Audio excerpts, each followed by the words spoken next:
करें स्टार्ट।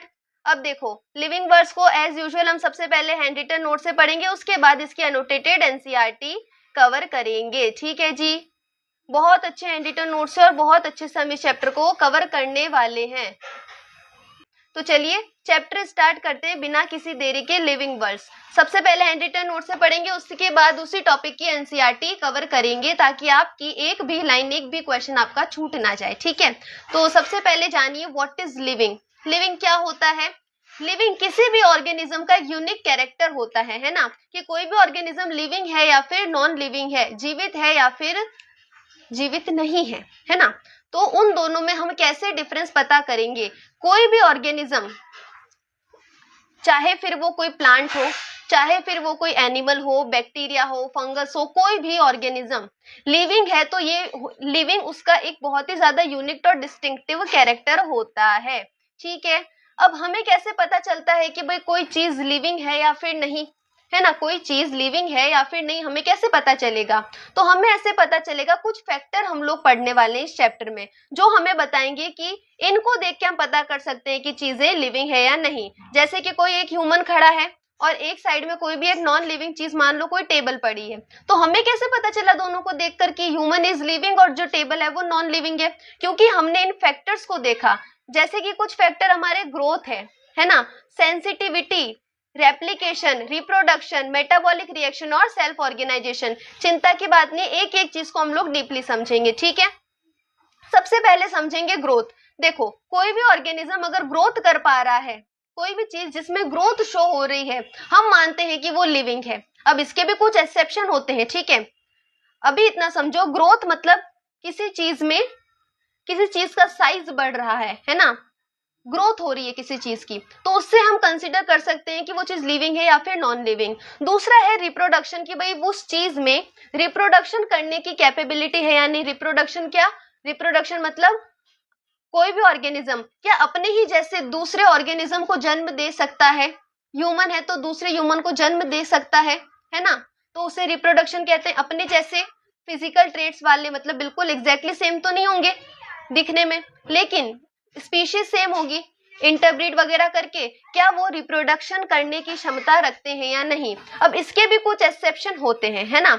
बहुत सारे लिविंग ऑर्गेनिज्म ऐसे भी होते हैं जो लिविंग है लेकिन रिप्रोड्यूस नहीं करते हैं। उन सब के बारे में हम लोग पढ़ेंगे। एक बार हमें ये पता होना चाहिए कि सारे के सारे जो लिविंग कैरेक्टर्स हैं, है ना, ये जितने भी लिविंग कैरेक्टर यहाँ पे लिख रखे हैं, इनका मतलब क्या है? ग्रोथ समझ आया, रिप्रोडक्शन समझ आया। सेंसिटिविटी मतलब कोई भी ऑर्गेनिज्म लिविंग है, ये हमें कैसे पता चलेगा कि वो किसी चीज से कितना सेंसिटिव है? क्या उसको टच करने पर कुछ फील होता है या नहीं, है ना। मान लो कोई कॉकरोच, अगर तुम उसे टच करोगे तो वो भागने लग जाएगा। क्यों? क्योंकि वो लिविंग है, उसकी बॉडी सेंसिटिव है टच से, है ना। लेकिन अगर टेबल है, उसको तुम टच करोगे तो क्या वो भागने लग जाएगी? क्या नहीं। तो सेंसिटिविटी का मतलब कुछ फील होना, है ना, किसी चीज के बदले में रिएक्शन शो करना, कि हमारे आसपास कुछ हुआ तो हमने रिएक्शन शो किया। अब तुम लिविंग हो तो तुम्हारे हाथ पर गर्म चाय गिर गई तो तुम सेंसिटिव हो, तो तुम अपना हाथ फटाक से क्या करोगे? हटा लोगे। अगर किसी बॉक्स के ऊपर चाय गिर गई है जो कि नॉन लिविंग है, टीवी के रिमोट के ऊपर चाय गिर गई है, तो क्या वो अपने आप साइड में हो जाएगा? क्या नहीं, because it is not sensitive. ठीक है, मेटाबॉलिक रिएक्शन मोस्ट इंपॉर्टेंट चीज। जैसे कि हमारी बॉडी के अंदर ना रिएक्शन होती है, किसी चीज का बनना, किसी चीज का टूटना, तो ये सब रिएक्शन जो है मेटाबॉलिक रिएक्शन के अंदर आती है। तो मेटाबॉलिक रिएक्शन जिसके अंदर होगी वो लिविंग, जिसके अंदर नहीं होगी वो नॉन लिविंग। ठीक है, अब ध्यान रखना, यहाँ जितनी चीजें मैंने लिखी है सबके एक्सेप्शन है, सबके एक्सेप्शन है। मेटाबॉलिक रिएक्शन का कोई एक्सेप्शन नहीं है, मेटाबॉलिक रिएक्शन का कोई एक्सेप्शन नहीं है। जो मेटाबॉलिक रिएक्शन शो करता है वो लिविंग है, जो शो नहीं करता है वो नॉन लिविंग है। समझ में आई बात? अभी इन सब के बारे में और डीपली पढ़ेंगे। ठीक है, रेप्लिकेशन का मतलब भाई जिनके अंदर अपना जेनेटिक मटेरियल जो है वो रेप्लिकेट करने की क्षमता है। जैसे ह्यूमन है ना, ह्यूमन का जेनेटिक मटेरियल क्या होता है? डीएनए, आरएनए होगा, है ना। तो डीएनए को रेप्लिकेट करने की क्षमता है हमारे पास, एबिलिटी है। तो जो रेप्लिकेट कर सके वो लिविंग है, जो रेप्लिकेट ना कर सके वो नॉन लिविंग। अगेन इसमें भी कुछ एक्सेप्शन हम लोग पढ़ते हैं। ठीक है, सेल्फ ऑर्गेनाइजेशन, इसका मतलब क्या कि भाई बॉडी कैसे बनी है इनकी? बॉडी क्या हमारे सेल जुड़ जुड़ के बनी है, टिश्यूज लेवल पे इनका बॉडी ऑर्गेनाइजेशन है, ऑर्गन्स बन गए हैं या नहीं, ऑर्गन सिस्टम बना है नहीं, ये चीजें देख के भी हम पता लगा सकते हैं। अब इसमें हम जब सेल के बारे में पढ़ते हैं, तो अगर आप लोगों ने मेरे साथ सेल वाला लेक्चर लगाया होगा तो आप लोगों को पता होगा कि सेल यूनिट होता है हमारी लाइफ का, cell is the unit of life, structural और फंक्शनल यूनिट होता है, और सेल ही वो चीज है जो किसी भी ऑर्गेनिज्म को लिविंग बनाता है। अगर किसी ऑर्गेनिज्म के अंदर एक सेल है तो भी वो लिविंग है, अगर किसी ऑर्गेनिज्म के अंदर एक से ज्यादा सेल है तो भी वो लिविंग है। लेकिन एक सेल, एक कंप्लीट सेल के स्ट्रक्चर से कम मटेरियल किसी भी ऑर्गेनिज्म के अंदर अगर मिलता है तो हम उसको लिविंग कंसीडर नहीं करते हैं। ठीक है, समझ में आई मेरी बात? तो ऐसे हम लोग सेल्फ ऑर्गेनाइजेशन भी पढ़ते हैं। अब याद रखने वाली बात क्या है कि जो हमारा ग्रोथ है, जो रिप्रोडक्शन है, ये दोनों क्या होते हैं, एक्सटर्नल फीचर होते हैं बॉडी के, कि इन दोनों को तो हम बाहर से किसी भी ऑर्गेनिज्म को देख के पता लगा सकते हैं कि ये दोनों चीजें वो ऑर्गेनिज्म शो करता है या नहीं। लेकिन ये जो बाकी के फीचर है जिनको मैंने ब्लू अंडरलाइन करके रखा है, ये जितने भी फीचर हैं ये बॉडी के इंटरनल फीचर होते हैं, है ना। डायरेक्ट आंखों से थोड़ी दिखता है डीएनए रेप्लिकेट हो रहा है या नहीं, डायरेक्ट थोड़ी पता चलता है देख करके अंदर मेटाबॉलिक रिएक्शन हो रही है या नहीं। तो ये इंटरनल फीचर है और ग्रोथ और रिप्रोडक्शन एक्सटर्नल फीचर है। अब ये वो पार्ट है जहां से आपका क्वेश्चन बन सकता है ना, कि कौन सा एक्सटर्नल फीचर होता है, कौन सा इंटरनल फीचर होता है। ठीक है, अब देखो इंटरेक्शन और इन्वॉल्वमेंट भी होना चाहिए। इसका मतलब क्या, देखो मैंने थोड़ी थोड़ी हिंदी इसलिए लिखी है ताकि आप लोगों को याद करने में चीजें समझ आए, कॉन्सेप्ट आपके अच्छे हो जाए, है ना। अब देखो अगर कोई ऑर्गेनिज्म लिविंग है तो उसमें ये कैपेबिलिटी तो होनी चाहिए ना कि वो दूसरे ऑर्गेनिज्म के साथ या फिर किसी नॉन लिविंग थिंग्स के साथ अपने आसपास के एनवायरमेंट के साथ इंटरेक्ट कर पा रहा है ना। अब अगर कोई टेबल पड़ी, अगर वो नॉन लिविंग है तो वो अपने, उसको नहीं फर्क पड़ेगा आसपास क्या हो रहा है, आसपास क्या है, गर्मी का मौसम है, सर्दी का मौसम है, तुम पास में बैठे हो, कोई जानवर पास में बैठ गया, टेबल को फर्क नहीं पड़ेगा। क्यों? क्योंकि वो दूसरी चीजों के साथ इंटरेक्ट नहीं कर रही है ना, because it is a non living thing. लेकिन लिविंग होने के लिए जरूरी है कि वो दूसरी चीजों के साथ भी इंटरेक्ट करे, है ना। इंटरेक्शन और इन्वॉल्वमेंट होना चाहिए आउटर एनवायरमेंट और बाकी लिविंग ऑर्गेनिजम्स के साथ। ठीक है, अब दो चीजें आती हैं फीचर्स में, एक होते हैं कैरेक्टरिस्टिक फीचर, एक होते हैं डिफाइनिंग फीचर। ठीक है, जैसे मैंने अभी आपको बताया कि हमने इतने सारे कैरेक्टर देखे जिसके बेसिस पे हम पता करें कि ऑर्गेनिज्म लिविंग है या नॉन लिविंग। ठीक है, लेकिन मैंने बताया कि इनमें से बहुत सारे ऐसे हैं जिनमें आपको एक्सेप्शन देखने को मिलेंगे, लेकिन कुछ ऐसे भी हैं जिनमें एक्सेप्शन देखने को नहीं मिलते हैं, जो बिल्कुल फिक्स है कि बता देंगे कि इनको देख के पता चल जाएगा कि कोई ऑर्गेनिज्म लिविंग है या नहीं, है ना। एकदम परफेक्ट जानकारी देंगे विदाउट एनी एक्सेप्शन, जैसे कि मेटाबॉलिक रिएक्शन। ठीक है, तो ऐसे फीचर्स को दो कैटेगरी में क्लासिफाई किया गया है। अब यहां से वो पॉइंट है जहां से क्वेश्चन आ सकता है, कैरेक्टरिस्टिक फीचर और डिफाइनिंग फीचर, दोनों में क्या डिफरेंस है बिल्कुल ध्यान से समझेंगे। कैरेक्टरिस्टिक फीचर वो फीचर होते हैं जिनके एक्सेप्शन होते हैं, हैव एक्सेप्शन। ठीक है, feature might not be applicable on all living being, जरूरी नहीं है कि हर लिविंग बीइंग वो फीचर शो करे। जैसे कि रिप्रोडक्शन क्या है, कैरेक्टरिस्टिक फीचर है। इसका मतलब जरूरी नहीं है कि हर लिविंग ऑर्गेनिज्म रिप्रोड्यूस करे। अगर कोई ऑर्गेनिज्म रिप्रोड्यूस कर रहा है इसका मतलब वो लिविंग है। बहुत इंपॉर्टेंट लाइन बोल रही हूँ, ध्यान से सुनना, स्टेटमेंट वाला क्वेश्चन बन सकता है। अगर कोई ऑर्गेनिज्म क्या करता है, रिप्रोडक्शन करता है, इसका मतलब वो लिविंग है। लेकिन जरूरी नहीं है कि अगर ऑर्गेनिज्म लिविंग है तो वो रिप्रोडक्शन करेगा ही करेगा, है ना। जैसे कि हमारा म्यूल है ना, ही नहीं, तो ये रिप्रोडक्शन नहीं कर पा रहे। कुछ ऑर्गेनिज्म, कुछ ह्यूमन है, मेल फीमेल है, स्टेराइल भी तो होते हैं, है तो वो भी लिविंग, लेकिन वो अपने ऑफस्प्रिंग पैदा नहीं कर सकते, वो रिप्रोडक्शन नहीं कर सकते, तो क्या हम उनको नॉन लिविंग बोल देंगे क्या? नहीं। तो रिप्रोडक्शन क्या हो गया, कैरेक्टरिस्टिक फीचर जिनके एक्सेप्शन हमको मिल गए, है ना। तो ये फीचर ऐसा हो गया जो पूरे के पूरे लिविंग बींग्स पर, हर एक लिविंग बींग पर एप्लीकेबल नहीं होगा। समझ रहे हो तुम? ठीक है जी। और डिफाइनिंग फीचर हम किसको कहते हैं? डिफाइनिंग फीचर मतलब जिसका कोई एक्सेप्शन ना हो, सारे लिविंग ऑर्गेनिज्म पर वो फीचर एप्लीकेबल होगा without any doubt. D for defining, D for doubt. Defining मतलब वो जिसमें कोई डाउट नहीं है हमें, ठीक है। जैसे कि मेटाबॉलिक रिएक्शन, जो एक डिफाइनिंग फीचर है, सेल स्ट्रक्चर एक डिफाइनिंग फीचर है, समझ रहे हो तुम। और कैरेक्टरिस्टिक फीचर मतलब जिनके एक्सेप्शन होते हैं, जैसे कि ग्रोथ है, रिप्रोडक्शन है। अब बताओ इतना समझ में आया या नहीं, एक बार यस और नो बताओ, इसकी एनसीईआरटी पढ़े और उसके बाद हम चैप्टर की नेक्स्ट टॉपिक की तरफ प्रोसीड करें। हाँ जी बताइए, समझ में आया इतना, यस और नो। चलिए एनसीईआरटी देख लेते हैं एक बार, और चीजें क्रिस्टल क्लियर हो जाएंगी, ठीक है। How wonderful the living world is. अब एनसीईआरटी कह रही है कि लिविंग वर्ल्ड कितना ज्यादा वंडरफुल है। Wide range of living types is amazing. Extraordinary habitat in which we found the living organism. वही हर जगह लिविंग ऑर्गेनिज्म मिल सकते हैं, mountain, forest, ocean, lakes, desert, hot spring, हर जगह। ऐसी कोई जगह नहीं जहाँ आपको लिविंग ऑर्गेनिज्म नहीं मिलेंगे। यहाँ से कहीं से भी क्वेश्चन आने का कोई चांस नहीं बनता है, ठीक है।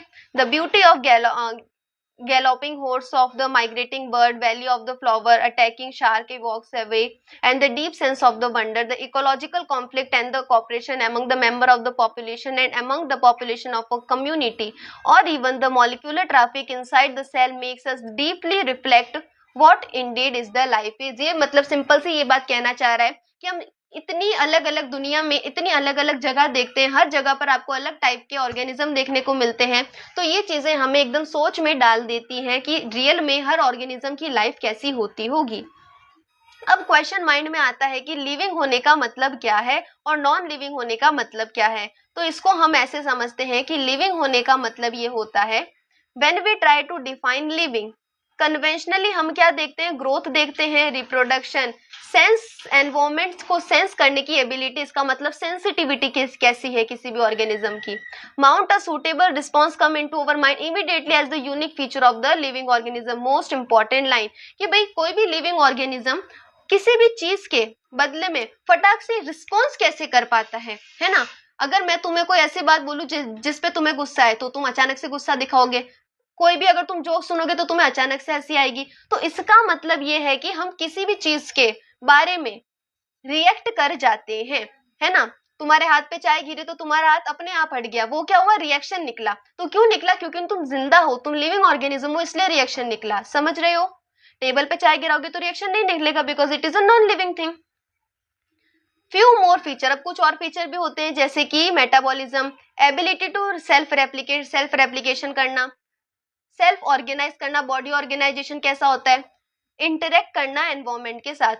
अब हम एक एक को बिल्कुल डीपली पढ़ेंगे, ठीक है। सबसे पहले चलो ग्रोथ को पढ़ते हैं हैंड रिटन नोट से। ज्यादा बड़ा चैप्टर नहीं है, साथ के साथ पढ़ेंगे तो चीजें और भी ज्यादा क्लियरली हमें समझ में आ जाएंगी, ठीक है। अब एक एक फीचर को डीपली समझते हैं, ग्रोथ को समझते हैं। सबसे पहले मैं साइड में आ जाऊं ताकि आपको स्क्रीन दिखे। ग्रोथ क्या होती है, देखो इंटरमीडिएट ग्रोथ भी होती है और डिटरमिनेट ग्रोथ भी होती है। ग्रोथ मतलब क्या होता है, मैम कितनी ड्यूरेशन रहेगी, अरे अभी तो क्लास स्टार्ट हुई है ना, चैप्टर का सिर्फ एक ही टॉपिक स्टार्ट हुआ है ना। वैसे ज्यादा बड़ा नहीं है चैप्टर, लेकिन थोड़ा तो टाइम लगेगा ना यार, देखो है ना। वैसे मैं ट्राई करती हूँ कि हर क्लास को ज्यादा लंबा ना खींचूं और जितना इंपॉर्टेंट है वो ही चीज आप लोगों को पढ़ाऊं, है ना, जहां से आपका क्वेश्चन आएगा और एक भी चीज नोट्स के और क्वेश्चन के बाहर नहीं जाएगी, ये मेरी गारंटी है, ठीक है। चलो इनडिटरमिनेट और डिटरमिनेट। अब ग्रोथ का मतलब क्या होता है, किसी भी चीज का ग्रो करना, किसी भी चीज की साइज में इंक्रीज हो जाना, ठीक है। इनडिटरमिनेट का मतलब होता है कि ग्रोथ कभी कभी तो क्या होता है, किसी ऑर्गेनिज्म में जिंदगी भर ग्रोथ हो रही है ना। जब तक वो ऑर्गेनिज्म जिंदा है, जब तक वो ऑर्गेनिज्म लिविंग है, तब तक उसमें ग्रोथ होती रहेगी।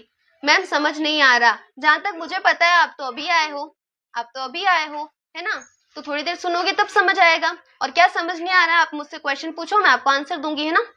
क्या समझ नहीं आया टॉपिक में, बताओ मुझे कौन सा टॉपिक समझ में नहीं आया, ठीक है जी। ग्रोथ के बारे में सुनेंगे सब लोग ध्यान से। ग्रोथ दो टाइप की हो सकती है, किसी ऑर्गेनिज्म में जिंदगी भर ग्रोथ हो रही है, किसी ऑर्गेनिज्म में एक टाइम पे ग्रोथ रुक जाती है। जैसे कि हम ह्यूमंस हैं, एनिमल में आते हैं, तो हमारे केस में क्या होता है, एक एज में आके ग्रोथ रुक जाती है, उसके बाद भले ही हम जिंदा हैं, भले ही हम कुछ भी करें, ग्रोथ उससे ज्यादा नहीं हो पाती है ना। तो वो ग्रोथ कैसी है भाई, डिटरमिनेट ग्रोथ है।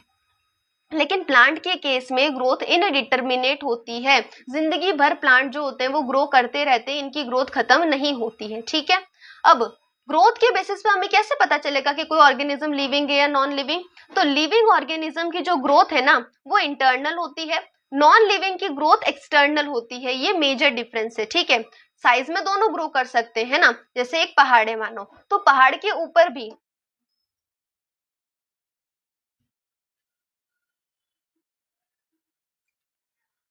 कॉमा पर्सन को क्या कहेंगे, अरे उस पे भी आ रहे हैं, वो केस है सेल्फ कॉन्शियसनेस और कॉन्शियसनेस पढ़ेंगे जब, है ना। इसके बाद दो टॉपिक, ग्रोथ के बाद रिप्रोडक्शन, रिप्रोडक्शन के बाद हम लोग कॉन्शियसनेस पर ही आने वाले हैं, जिसमें कॉमा वाले पर्सन की भी हम बात करेंगे, है ना। अभी देखो, लिविंग और नॉन लिविंग दो टाइप के ऑर्गेनिज्म होते हैं। ग्रोथ इंटरनल भी होती है, ग्रोथ एक्सटर्नल भी होती है। इंटरनल ग्रोथ का मतलब होता है कि इंट्रिंसिक, इसका मतलब अंदर से बॉडी की ग्रोथ हो रही है। जैसे कि ह्यूमन है, तो ह्यूमन में ग्रोथ कैसे हो रही है, बॉडी के अंदर सेल का डिवीजन होता है जिसकी वजह से ग्रोथ हो रही है। तो कभी कभी सेल का मास इंक्रीज हो रहा है, तो कभी नंबर ऑफ सेल इंक्रीज हो रही है जिसकी वजह से बॉडी की ग्रोथ हो रही है, ठीक है। नॉन लिविंग में क्या होता है, आउटर चीजों का डिपोजिशन होता है, उस चीज की खुद की ग्रोथ नहीं होती है, ठीक है। जैसे कि मान लो कोई पहाड़ है, तो वो पहाड़ जितनी उसकी साइज है उतनी रहेगी, बिकॉज वो नॉन लिविंग है। लेकिन कभी कभी हमें उसकी साइज बढ़ती हुई दिखाई दे सकती है, क्यों, क्योंकि बाहर की जो चीजें हैं, मिट्टी है, प्लांट्स वगैरह उसके ऊपर उग जाएंगे, कभी स्नो गिर जाएगी, तो कोई भी आउटर एनवायरमेंट की जो चीजें हैं वो उसके ऊपर ऊपर ऊपर डिपोजिशन करती जाती है, जिसकी वजह से हमें लगता है कि भाई ग्रोथ तो हुई, लेकिन वो ग्रोथ तो एक्सटर्नल थी, आउटर सब्सटेंस आकर डिपोजिट हुए, तो उस ग्रोथ को हम ग्रोथ नहीं मानते हैं, ठीक है, समझ रहे हो। इसलिए हम कहते हैं कि भाई ग्रोथ को जब हमने पढ़ा तो हमने लिविंग में भी ग्रोथ पढ़ी, नॉन लिविंग में भी पढ़ी। लिविंग की ग्रोथ इंटरनल थी, नॉन लिविंग की एक्सटर्नल थी, लेकिन ग्रोथ से हम पता नहीं लगा पाए डायरेक्टली देखकर कि कौन सा लिविंग ऑर्गेनिज्म है, कौन सा नॉन लिविंग, क्योंकि हमें एक्सेप्शन देखने को मिल गए, इसीलिए जो हमारा ग्रोथ होगा वो एक कैरेक्टरिस्टिक फीचर हो जाएगा, समझ रहे हो। ग्रोथ क्या हो जाएगा, कैरेक्टरिस्टिक फीचर जिसके एक्सेप्शन होते हैं। हेलो एवरीवन, ठीक है। यूनिसेल्युलर ऑर्गेनिज्म का ध्यान रखना, यहाँ से आपका बनेगा क्वेश्चन, है ना, यहाँ से आपका क्वेश्चन बनेगा कि यूनिसेल्युलर ऑर्गेनिज्म में ग्रोथ कैसी होती है। तो ध्यान रखना, अगर सेल ही एक है, कुछ सोचो, यूनिसेल्युलर मतलब ऑर्गेनिज्म के अंदर सेल ही एक है, तो अब वो ग्रोथ कैसे करेगा, सेल डिवीजन करके ग्रोथ होती है। तो अब अगर उसने अपना सेल डिवाइड कर दिया तो वो दो ऑर्गेनिज्म में डिवाइड नहीं हो जाएगा, किसी ऑर्गेनिज्म में एक ही सेल है और ग्रोथ अगर सेल डिवीजन से हो रही है तो सेल डिवाइड होते ही ऑर्गेनिज्म भी डिवाइड हो जाएगा। यानी कि जैसे ही ग्रोथ हुई रिप्रोडक्शन भी उसी टाइम हो गया, है ना जी, रिप्रोडक्शन भी उसी टाइम हो गया। तो यूनिसेल्युलर ऑर्गेनिज्म के लिए हम कह सकते हैं कि ग्रोथ और रिप्रोडक्शन सिनोनिमस है। सिनोनिम्स का मतलब बिल्कुल सेम चीज है ना, हिंदी में जिसे हम पर्यायवाची कहते हैं, दैट इज इंग्लिश में सिनोनियम। तो ग्रोथ और रिप्रोडक्शन दोनों सेम चीज कहलाएंगी यूनिसेल्युलर ऑर्गेनिज्म के केस में। ये वो पॉइंट है जहां से आपका क्वेश्चन आएगा। अभी तक हमने जितना पढ़ा है वैसे तो नीट है, कहीं से भी क्वेश्चन आ सकता है, लेकिन जो मोस्ट इंपॉर्टेंट चीजें हैं जहां से क्वेश्चन आने के फुल ऑन चांस होते हैं, एक तो ये चीज कि किसमें ग्रोथ डिटर्मिनेट होती है और किसमें इनडिटर्मिनेट होती है।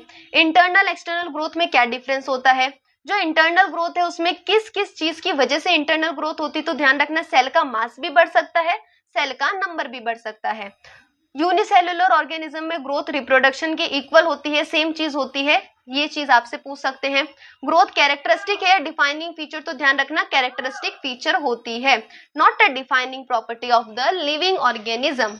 बताओ यस और नो, आप लोगों को समझ में आया या नहीं आया समझ में। चलो जी, नेक्स्ट देखते हैं रिप्रोडक्शन। जब हम बात करते हैं रिप्रोडक्शन की तो हमें पता होना चाहिए कि भाई सारे के सारे लिविंग ऑर्गेनिज्म क्या कर सकते हैं, रिप्रोड्यूस कर सकते हैं। ये बात बिल्कुल गलत है, ये बात बिल्कुल गलत है। अब मैंने ये लाइन यहाँ पर क्यों लिखी है, क्योंकि डायरेक्ट क्वेश्चन आएगा और आप लोग कंफ्यूज हो जाओगे। देखो फिर से बोल रही हूँ, जितने लिविंग ऑर्गेनिज्म में सब रिप्रोड्यूस नहीं कर सकते, लेकिन अगर कोई ऑर्गेनिज्म रिप्रोड्यूस कर रहा है इसका मतलब वो लिविंग है।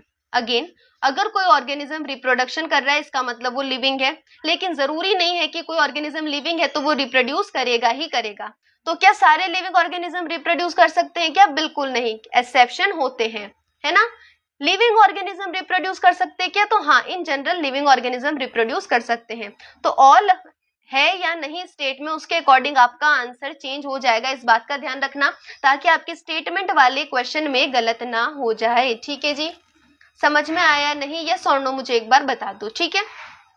अब हमने बोला कि भाई सारे लिविंग ऑर्गेनिज्म जो है रिप्रोड्यूस नहीं कर सकते। तो मैम एग्जाम्पल तो दो कि कौन कौन से लिविंग ऑर्गेनिज्म ऐसे हैं जो लिविंग तो हैं लेकिन रिप्रोड्यूस नहीं कर सकते। तो ये वो सारे एग्जाम्पल हैं जो आपको एकदम बाय हार्ट करके एग्जाम में जाना है, ठीक है। बिल्कुल एनसीईआरटी बेस्ड एग्जाम्पल, इसके बाहर आपको कुछ याद करने की जरूरत नहीं है। तो mule, hinny, worker bees, Klinefelter syndrome वाले person, female with the Turner syndrome, इन सारी चीजों को हम समझते हैं। म्यूल और हिनी अपने आप में स्टेराइल होते हैं।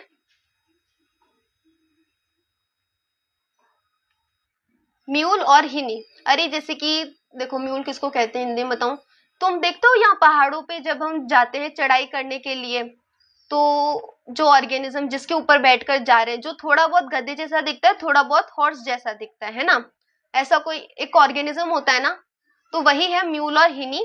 मतलब म्यूल मेल है, हिनी इज द फीमेल। तो ये दोनों रिप्रोडक्शन नहीं कर सकते हैं, ठीक है। हिंदी में उसे शायद खच्चर कहते हैं, बाकी हर इंसान की अलग अलग लैंग्वेज में अलग अलग उस चीजें उसको कह सकते हैं। मुझे एग्जैक्टली नहीं पता उसे हिंदी में क्या कहते हैं, बट जो वो होता है ना जिसको चढ़ने में मदद करते हैं पहाड़ों वाले एरिया में, जो हॉर्स और डंकी के कॉम्बिनेशन होता है थोड़ा बहुत दिखने में, दैट इज म्यूल, ठीक है। तो वो रिप्रोडक्शन नहीं कर सकते, लेकिन वो ऑर्गेनिज्म तो है ना, वो लिविंग तो है ना, ठीक है। वर्कर बीज, ध्यान रखना बीज में फीमेल जो क्वीन होती है वो फर्टाइल होती है, जो मेल होता है वो फर्टाइल होता है, जो वर्कर बीज होती हैं वो स्टेराइल होती हैं। समझ में आई मेरी बात। क्लाइनफेल्टर सिंड्रोम भाई एक ऐसा सिंड्रोम जिसमें जो मेल होता है वो रिप्रोड्यूस नहीं कर पाता है। फीमेल विद टर्नर सिंड्रोम जिसमें फीमेल जो है रिप्रोड्यूस नहीं कर पा रही है। समझ में आया, ठीक है। ध्यान रखना टर्नर सिंड्रोम फीमेल में होता है, क्लाइनफेल्टर मेल में होता है, ठीक है। बाकी इन दोनों के बारे में क्या क्या चेंजेस होते हैं, इनकी जेनेटिक इन्फॉर्मेशन क्या होती है, वो हम जेनेटिक वाले चैप्टर में पढ़ते हैं ना, इस चैप्टर का वो पार्ट नहीं है। तो ये सारे एग्जाम्पल्स आपको याद रखने हैं। ये वो है जो लिविंग ऑर्गेनिज्म है बट रिप्रोड्यूस नहीं कर सकते हैं। अब देखेंगे इधर दो टाइप के रिप्रोडक्शन होते हैं, दो टाइप के रिप्रोडक्शन होते हैं। एक होता है हमारा एसेक्सुअल रिप्रोडक्शन, एक होता है हमारा सेक्सुअल रिप्रोडक्शन। एक रिक्वेस्ट है मेरी आप लोगों से, अगर आपको सेशन समझ में आ रहा है तो प्लीज वीडियो को लाइक कर दीजिए, ठीक है। अब देखो दो टाइप के रिप्रोडक्शन होते हैं, एसेक्सुअल और सेक्सुअल। दोनों में डिफरेंस याद रखना, डायरेक्ट पॉइंट लिखे जहां से क्वेश्चन आएगा। इन्वॉल्व वन पेरेंट मेनली, क्या मतलब होता है, एसेक्सुअल रिप्रोडक्शन के अंदर एक ही पेरेंट इन्वॉल्व होता है ना, मेल फीमेल दोनों की जरूरत नहीं है, एक ही फीमेल है, सॉरी एक ही पेरेंट है और उसी से जो है नया ऑफस्प्रिंग जो है वो पैदा हो जाएगा, जन्म ले लेगा, ठीक है, रिप्रोडक्शन हो जाएगा। इन्वॉल्व बोथ पेरेंट, भाई सेक्सुअल रिप्रोडक्शन में मेल फीमेल दोनों की जरूरत होती है, ठीक है। तो इसमें एक पेरेंट होगा, इसमें दोनों पेरेंट होंगे। नो गैमेट, अब भाई गैमेट की जरूरत ही नहीं है क्योंकि दो पेरेंट ले ही नहीं रहे, गैमेट का फ्यूजन करवाना ही नहीं है, तो गैमेट बनेंगे ही नहीं। लेकिन सेक्सुअल रिप्रोडक्शन में मेल फीमेल के गैमेट का फ्यूजन होता है ना, दोनों के गैमेट मिलेंगे, तो यहाँ पर गैमेट प्रोड्यूस होंगे तब मिलेंगे ना, इसलिए इधर गैमेट प्रोड्यूस हुए ही नहीं और इधर गैमेट प्रोड्यूस हो गए, ठीक है। अब देखो जहां पर गैमेट का फ्यूजन नहीं हुआ है ना, जहां पर पेरेंट ही एक था, जहां पर गैमेट बने ही नहीं, जहां गैमेट का फ्यूजन नहीं हुआ, वहां पर जाइगोट बनेगा या नहीं बताओ, फर्टिलाइजेशन नहीं हुआ, जाइगोट नहीं बनेगा, तो जाइगोट नहीं बनेगा तो क्या उसमें मियोसिस डिवीजन होगा क्या? किसी ने सेल साइकिल सेल डिवीजन पढ़ा है मेरे साथ? नहीं पढ़ा है तो पढ़ लेना, पूरा चैप्टर डाल रखा है मैंने, मोस्ट इंपॉर्टेंट चैप्टर है, ठीक है। अब देखो जाइगोट में मियोसिस होता है, अब यहाँ तो जाइगोट बना ही नहीं, दो गैमेट तो थे ही नहीं, तो यहाँ तो मियोसिस होगा ही नहीं, यहाँ पर सिर्फ और सिर्फ माइटोटिक डिवीजन होता है, सिर्फ और सिर्फ माइटोसिस होता है। यहाँ पर देखेंगे सेक्सुअल रिप्रोडक्शन में यहाँ पर गैमेट प्रोड्यूस हुए तो यहाँ पर मियोटिक और माइटोटिक दोनों टाइप के डिवीजन होते हैं, ठीक है। माइटोटिक डिवीजन जाइगोट में, मियोटिक जब गैमेट प्रोड्यूस करने हैं तब होते हैं, भाई यहाँ पे तो गैमेट प्रोड्यूस ही नहीं हुए ना, समझ रहे हो।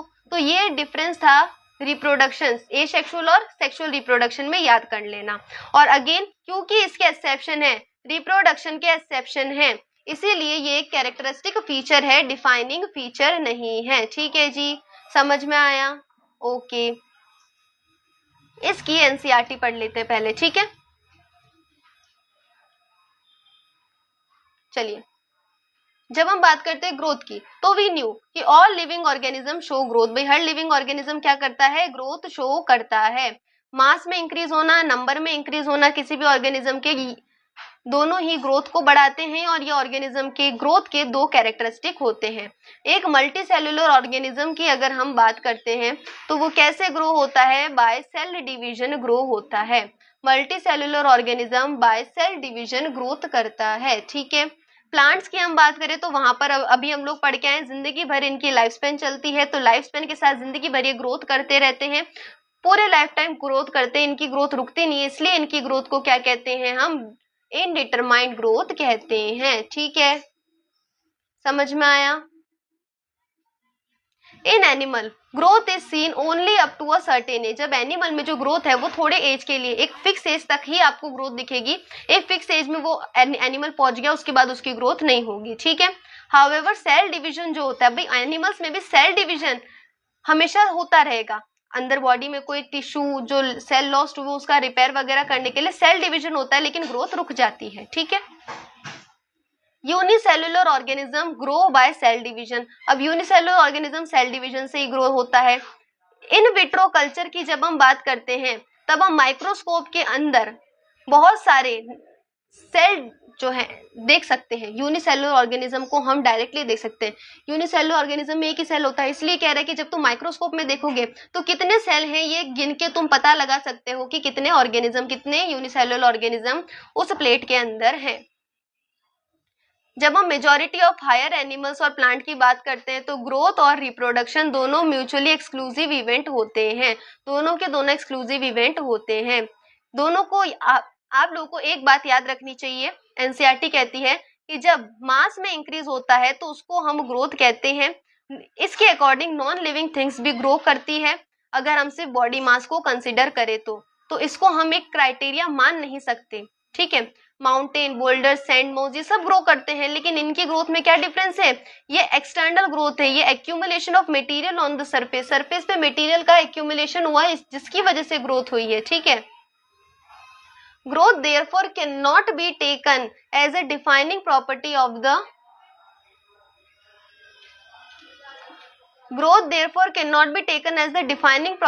the living organism। इसलिए हम ग्रोथ को किसी भी लिविंग ऑर्गेनिज्म की डिफाइनिंग प्रॉपर्टी नहीं मान सकते हैं।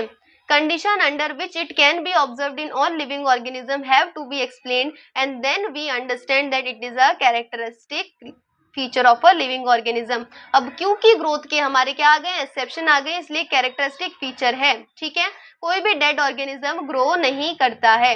अब एक मोस्ट इंपॉर्टेंट लाइन आप लोगों को याद रखनी है और वो क्या है कि ग्रोथ जो होती है इरिवर्सिबल होती है।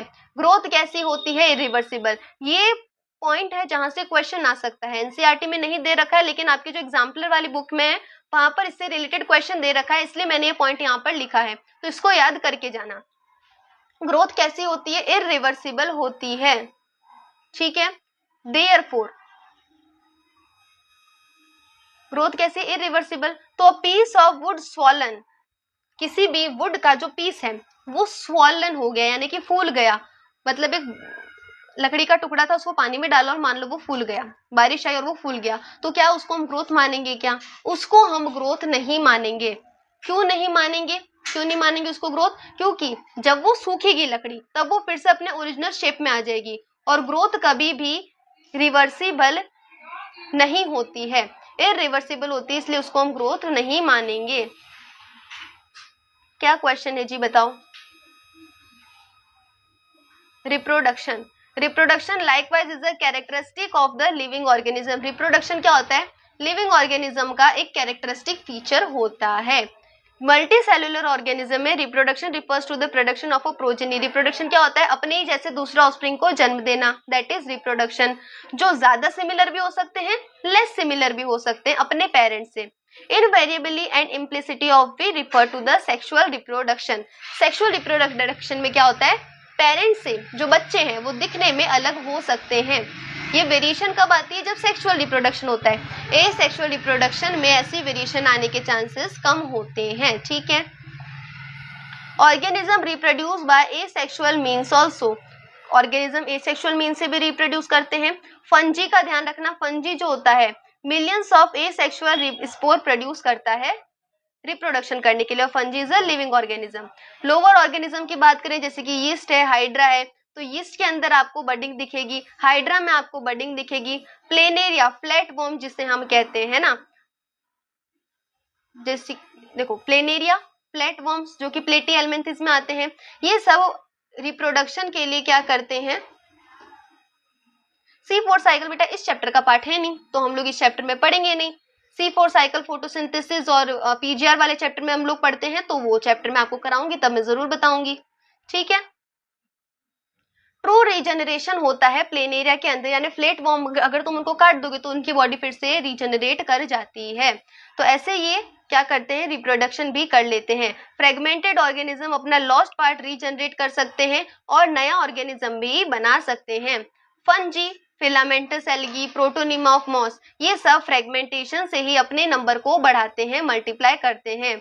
जब हम बात करते हैं यूनिसेलुलर ऑर्गेनिज्म जैसे बैक्टीरिया है, एल्गी है, कोई भी यूनिसेलुलर, अमीबा है, तो ये सब में जो रिप्रोडक्शन होता है वो ग्रोथ के सिमिलर होता है, जो हम ऑलरेडी पढ़ चुके हैं, ठीक है जी।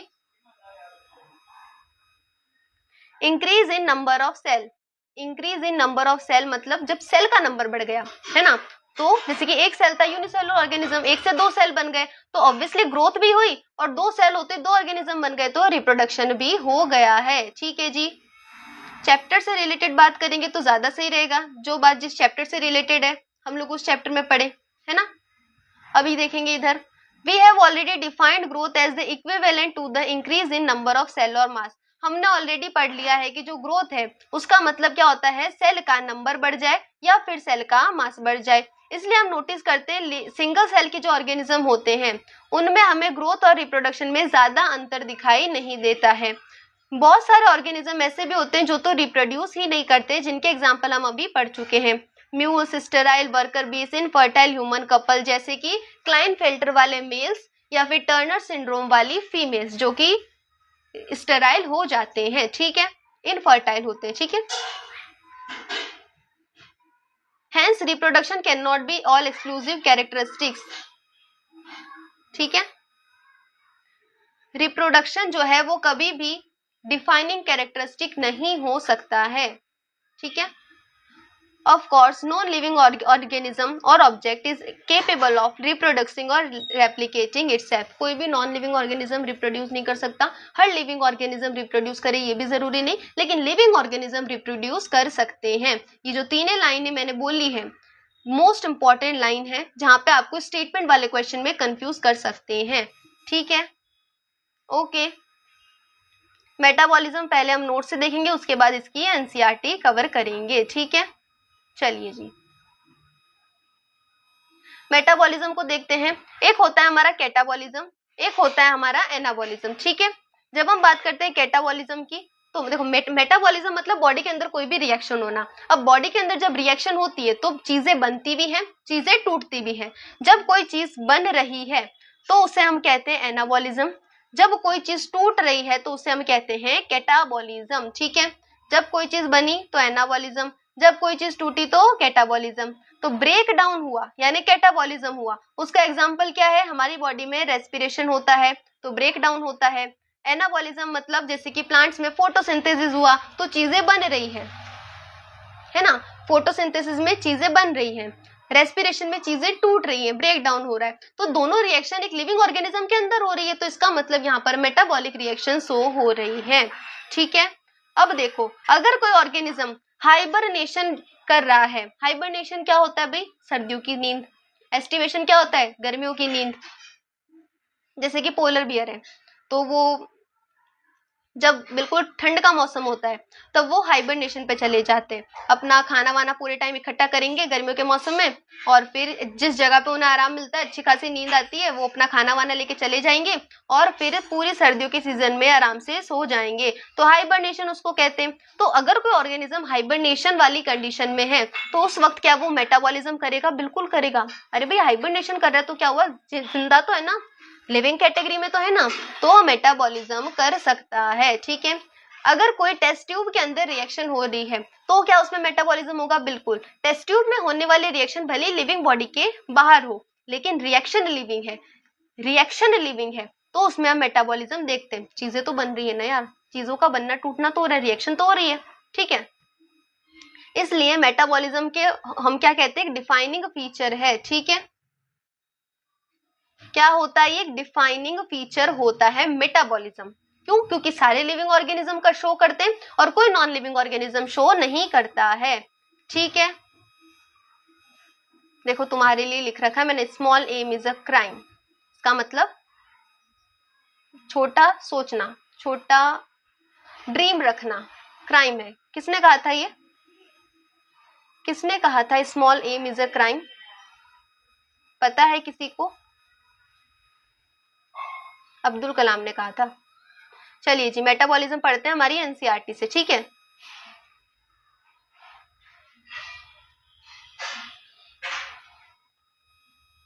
सब लोग इधर चैप्टर पे ध्यान देंगे, ठीक है। चैप्टर पे ध्यान देंगे सब लोग। मेटाबॉलिज्म की बात करते हैं, ये भी हमारे लिविंग ऑर्गेनिज्म का एक कैरेक्टरिस्टिक फीचर है। कैरेक्टरिस्टिक नहीं है, एक कैरेक्टरिस्टिक है, लेकिन फीचर कौन सा है, डिफाइनिंग फीचर है। ध्यान रखना आपसे अगर एग्जाम में क्वेश्चन पूछे, डिफाइनिंग फीचर है। ऑल लिविंग ऑर्गेनिज्म केमिकल्स के बने होते हैं। केमिकल्स हो सकते हैं छोटे केमिकल, बड़े केमिकल, मॉलिक्यूल्स बिलोंगिंग अलग अलग क्लास, साइज, फंक्शन के हो सकते हैं। हर वक्त कंटिन्यूसली कॉन्स्टेंटली बनते भी हैं, टूटते भी हैं और एक चीज से दूसरी चीज में चेंज भी होते हैं। तो ये जो कन्वर्जन हो रहा है ये केमिकल रिएक्शन का, जिसे हम मेटाबॉलिक रिएक्शन भी कहते हैं। थाउजेंड्स ऑफ मेटाबॉलिक रिएक्शन हमको दिखती है किसी भी लिविंग बॉडी के अंदर, जिससे हमें पता चलता है कि ऑर्गेनिज्म लिविंग है या नॉन लिविंग है, ठीक है। Unicellular and multicellular, all plants, animal, fungi, microbes, सब में मेटाबॉलिज्म होता है because it is a defining feature. Sum total of all the chemical reaction occurring in our body is metabolism, यानी कि हमारी बॉडी में जितनी भी केमिकल रिएक्शन हो रही है, फिर चाहे उसके अंदर कोई प्रोडक्ट बन रहा है या फिर कोई चीज टूट रही है ना, कोई चीज बन रही है, कोई चीज टूट रही है, चाहे वो कैटाबॉलिज्म हो चाहे वो एनाबॉलिज्म हो, सबको मिलाकर क्या कहते हैं, मेटाबॉलिज्म कहते हैं। Metabolic reaction can be demonstrated outside the body in a cell free system. Metabolic reaction cell free system में बॉडी के आउटसाइड भी हम देख सकते हैं, जैसे कि हमने टेस्ट ट्यूब वाले में देखा था अभी, है ना। एक isolated metabolic reaction outside the body of an organism performed in a test tube is neither living और नॉन लिविंग। देखो एनसीईआरटी ने लिख रखा है कि वो रिएक्शन ना तो लिविंग होती है ना ही नॉन लिविंग। वो ऑर्गेनिज्म जो है उस वक्त हम उसको लिविंग नॉन लिविंग दोनों नहीं मान रहे हैं, ठीक है। लेकिन मेटाबॉलिज्म हम उसके अंदर देखते हैं, मेटाबॉलिज्म हम उसके अंदर देख रहे हैं, समझ रहे हो क्यों? क्योंकि रिएक्शन हो रही है ना। Hence metabolism is a defining feature of all the organism without any exception.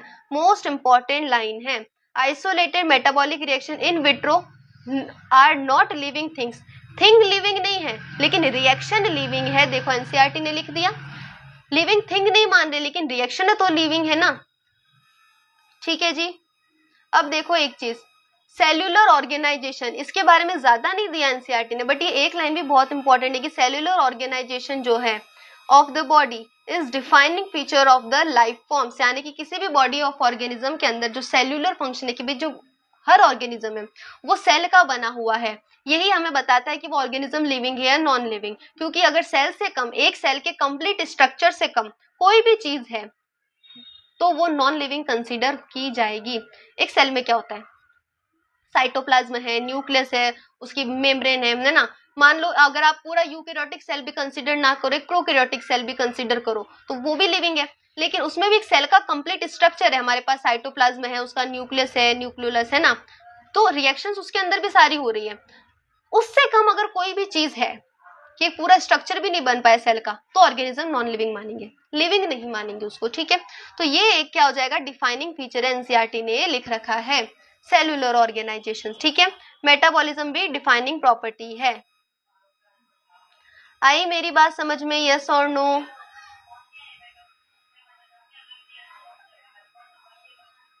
चलिए सेंसिटिविटी और कॉन्शियसनेस देख लेते हैं, ठीक है।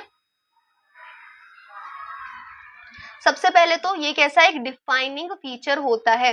अगेन सेंसिटिविटी और कॉन्शियसनेस डिफाइनिंग फीचर है, यानी कि कंफर्म करेगा बिना किसी एक्सेप्शन, बिना किसी डाउट के कि ऑर्गेनिज्म लिविंग है या नॉन लिविंग, क्योंकि सारे लिविंग ऑर्गेनिज्म कॉन्शियस होते हैं। कॉन्शियस होते हैं कि आसपास क्या हो रहा है इस बात के। कॉन्शियसनेस और सेंसिटिविटी का मतलब क्या, कि आउटर एनवायरनमेंट में जो चेंज हो रहे हैं उसके अकॉर्डिंग हमारी बॉडी के ऊपर भी चेंजेस पड़ रहे हैं ना, तो ऐसे चेंजेस को हम क्या कहते हैं भाई, स्टिमुलस कहते हैं। लेकिन ह्यूमंस की बात करें तो उनके पास एक्स्ट्रा कैपेबिलिटी है सेल्फ अवेयरनेस की, सेल्फ कॉन्शियसनेस की। अब ये जो सेल्फ कॉन्शियसनेस है ये ह्यूमन के अपने बारे में, कि हम लोग अपना खुद का ध्यान भी तो रखते हैं, समझ रहे हो। सेल्फ कॉन्शियसनेस और कॉन्शियसनेस में अंतर है। कॉन्शियसनेस हर लिविंग ऑर्गेनिज्म में मिलती है, लेकिन सेल्फ कॉन्शियसनेस सिर्फ और सिर्फ ह्यूमंस में मिल रही है। एक्स्ट्रा कैपेबिलिटी इनको मिली है, तो सेल्फ कॉन्शियसनेस सिर्फ ह्यूमन में मिली है, तो ये एक कैरेक्टरिस्टिक फीचर हो गया, डिफाइनिंग फीचर नहीं है, क्योंकि सिर्फ ह्यूमन शो कर रहे हैं। लेकिन लिविंग बींग्स जो होते हैं वो कॉन्शियस है ना, वो चेंजिंग एनवायरनमेंट के रिस्पॉन्स में अपना रिस्पॉन्स दे रहे हैं, अपने रिएक्ट कर रहे हैं। वो कोई भी स्टिमुलस अगर उनके पास आ रही है तो रिएक्ट कर रहे हैं आउटर एनवायरनमेंट के रिस्पॉन्स में, तो वो जो कॉन्शियसनेस है वो एक डिफाइनिंग फीचर कंसीडर किया जाता है। समझ में आया है नहीं बताओ मुझे। सेंसिटिविटी और कॉन्शियसनेस और सेल्फ कॉन्शियसनेस, ध्यान रखना ये डिफाइनिंग है, ये कैरेक्टरिस्टिक फीचर है, मोस्ट इंपॉर्टेंट चीज है, ठीक है। चले आगे। अब बायोडाइवर्सिटी आज नहीं करेंगे, पहले इसकी एनसीईआरटी पढ़ेंगे।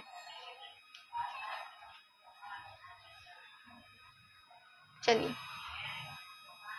perhaps the most obvious and the technically complicated feature of all the living organism is the ability to sense their surrounding or environment and response to these environmental stimuli which could be physical, chemical और biological। अब आसपास जो भी चीजें हो रही है वो फिजिकल हो सकती हैं, है ना, तुमको किसी ने टच किया, दैट इज फिजिकल।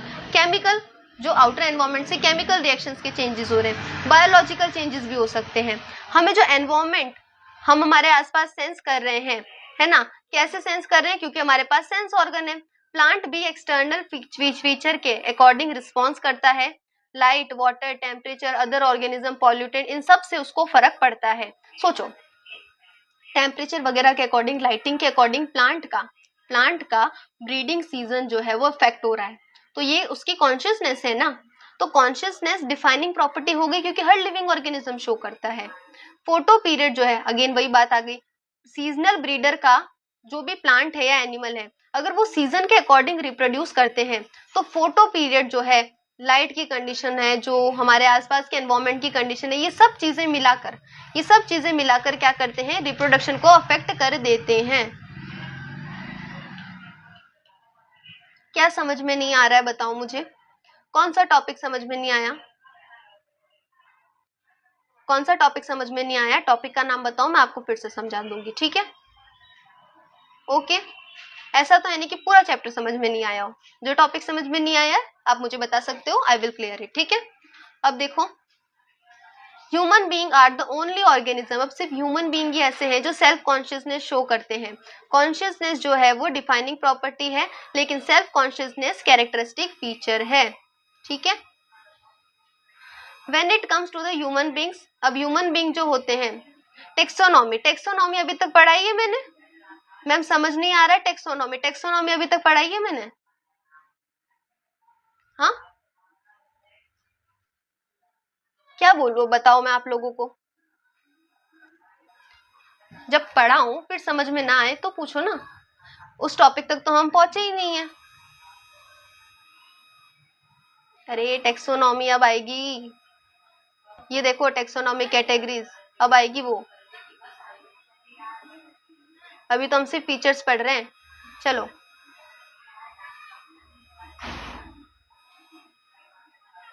कहाँ गया हायर क्लास, जब आप हायर क्लास में जाओगे तो आपको पता चलेगा एनसीईआरटी के अकॉर्डिंग कि जो जितने भी लिविंग ऑर्गेनिज्म,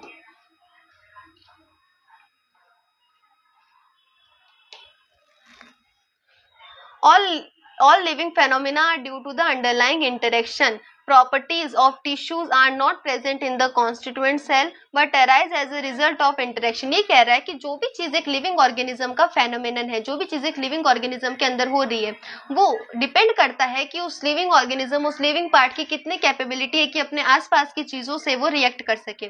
जैसे कि हम कहते हैं कि कोई भी ऑर्गेनिज्म तब लिविंग है जब उसके अंदर एक सेल का कंप्लीट स्ट्रक्चर हो, ठीक है, ये बात हमने पढ़ी। लेकिन सेल और टिश्यूज में क्या अंतर है, सेल से टिश्यू बना, हम कहते हैं कि भाई इस ऑर्गेनिज्म के अंदर टिश्यू लेवल ऑफ ऑर्गेनाइजेशन है। अब वो टिश्यू बना कैसे, जब एक सेल ने दूसरे सेल के साथ इंटरेक्ट किया तब टिश्यू बना है, सेल अपने आप में एक टिश्यू नहीं है, है ना। तो जब यहाँ पर इंटरेक्शन हुआ, रिजल्ट ऑफ इंटरेक्शन, अलग अलग सेल के इंटरेक्शन के रिजल्ट में हमें टिश्यूज मिल गए, ठीक है। सिमिलरली जो सेलुलर ऑर्गेनेले हैं वो किसी भी मॉलिक्यूलर कॉन्स्टिट्यूएंट में प्रेजेंट नहीं होते हैं, लेकिन जब इनमें इंटरेक्शन होता है तब एक ऑर्गेनेले बनता है। छोटे छोटे मॉलिक्यूल बनके ही तो हमारे सेल के अंदर माइटोकॉन्ड्रिया, क्लोरोप्लास्ट जैसे अलग अलग ऑर्गेनेले बनाते हैं। These interaction result in emergent properties at the higher level of organization.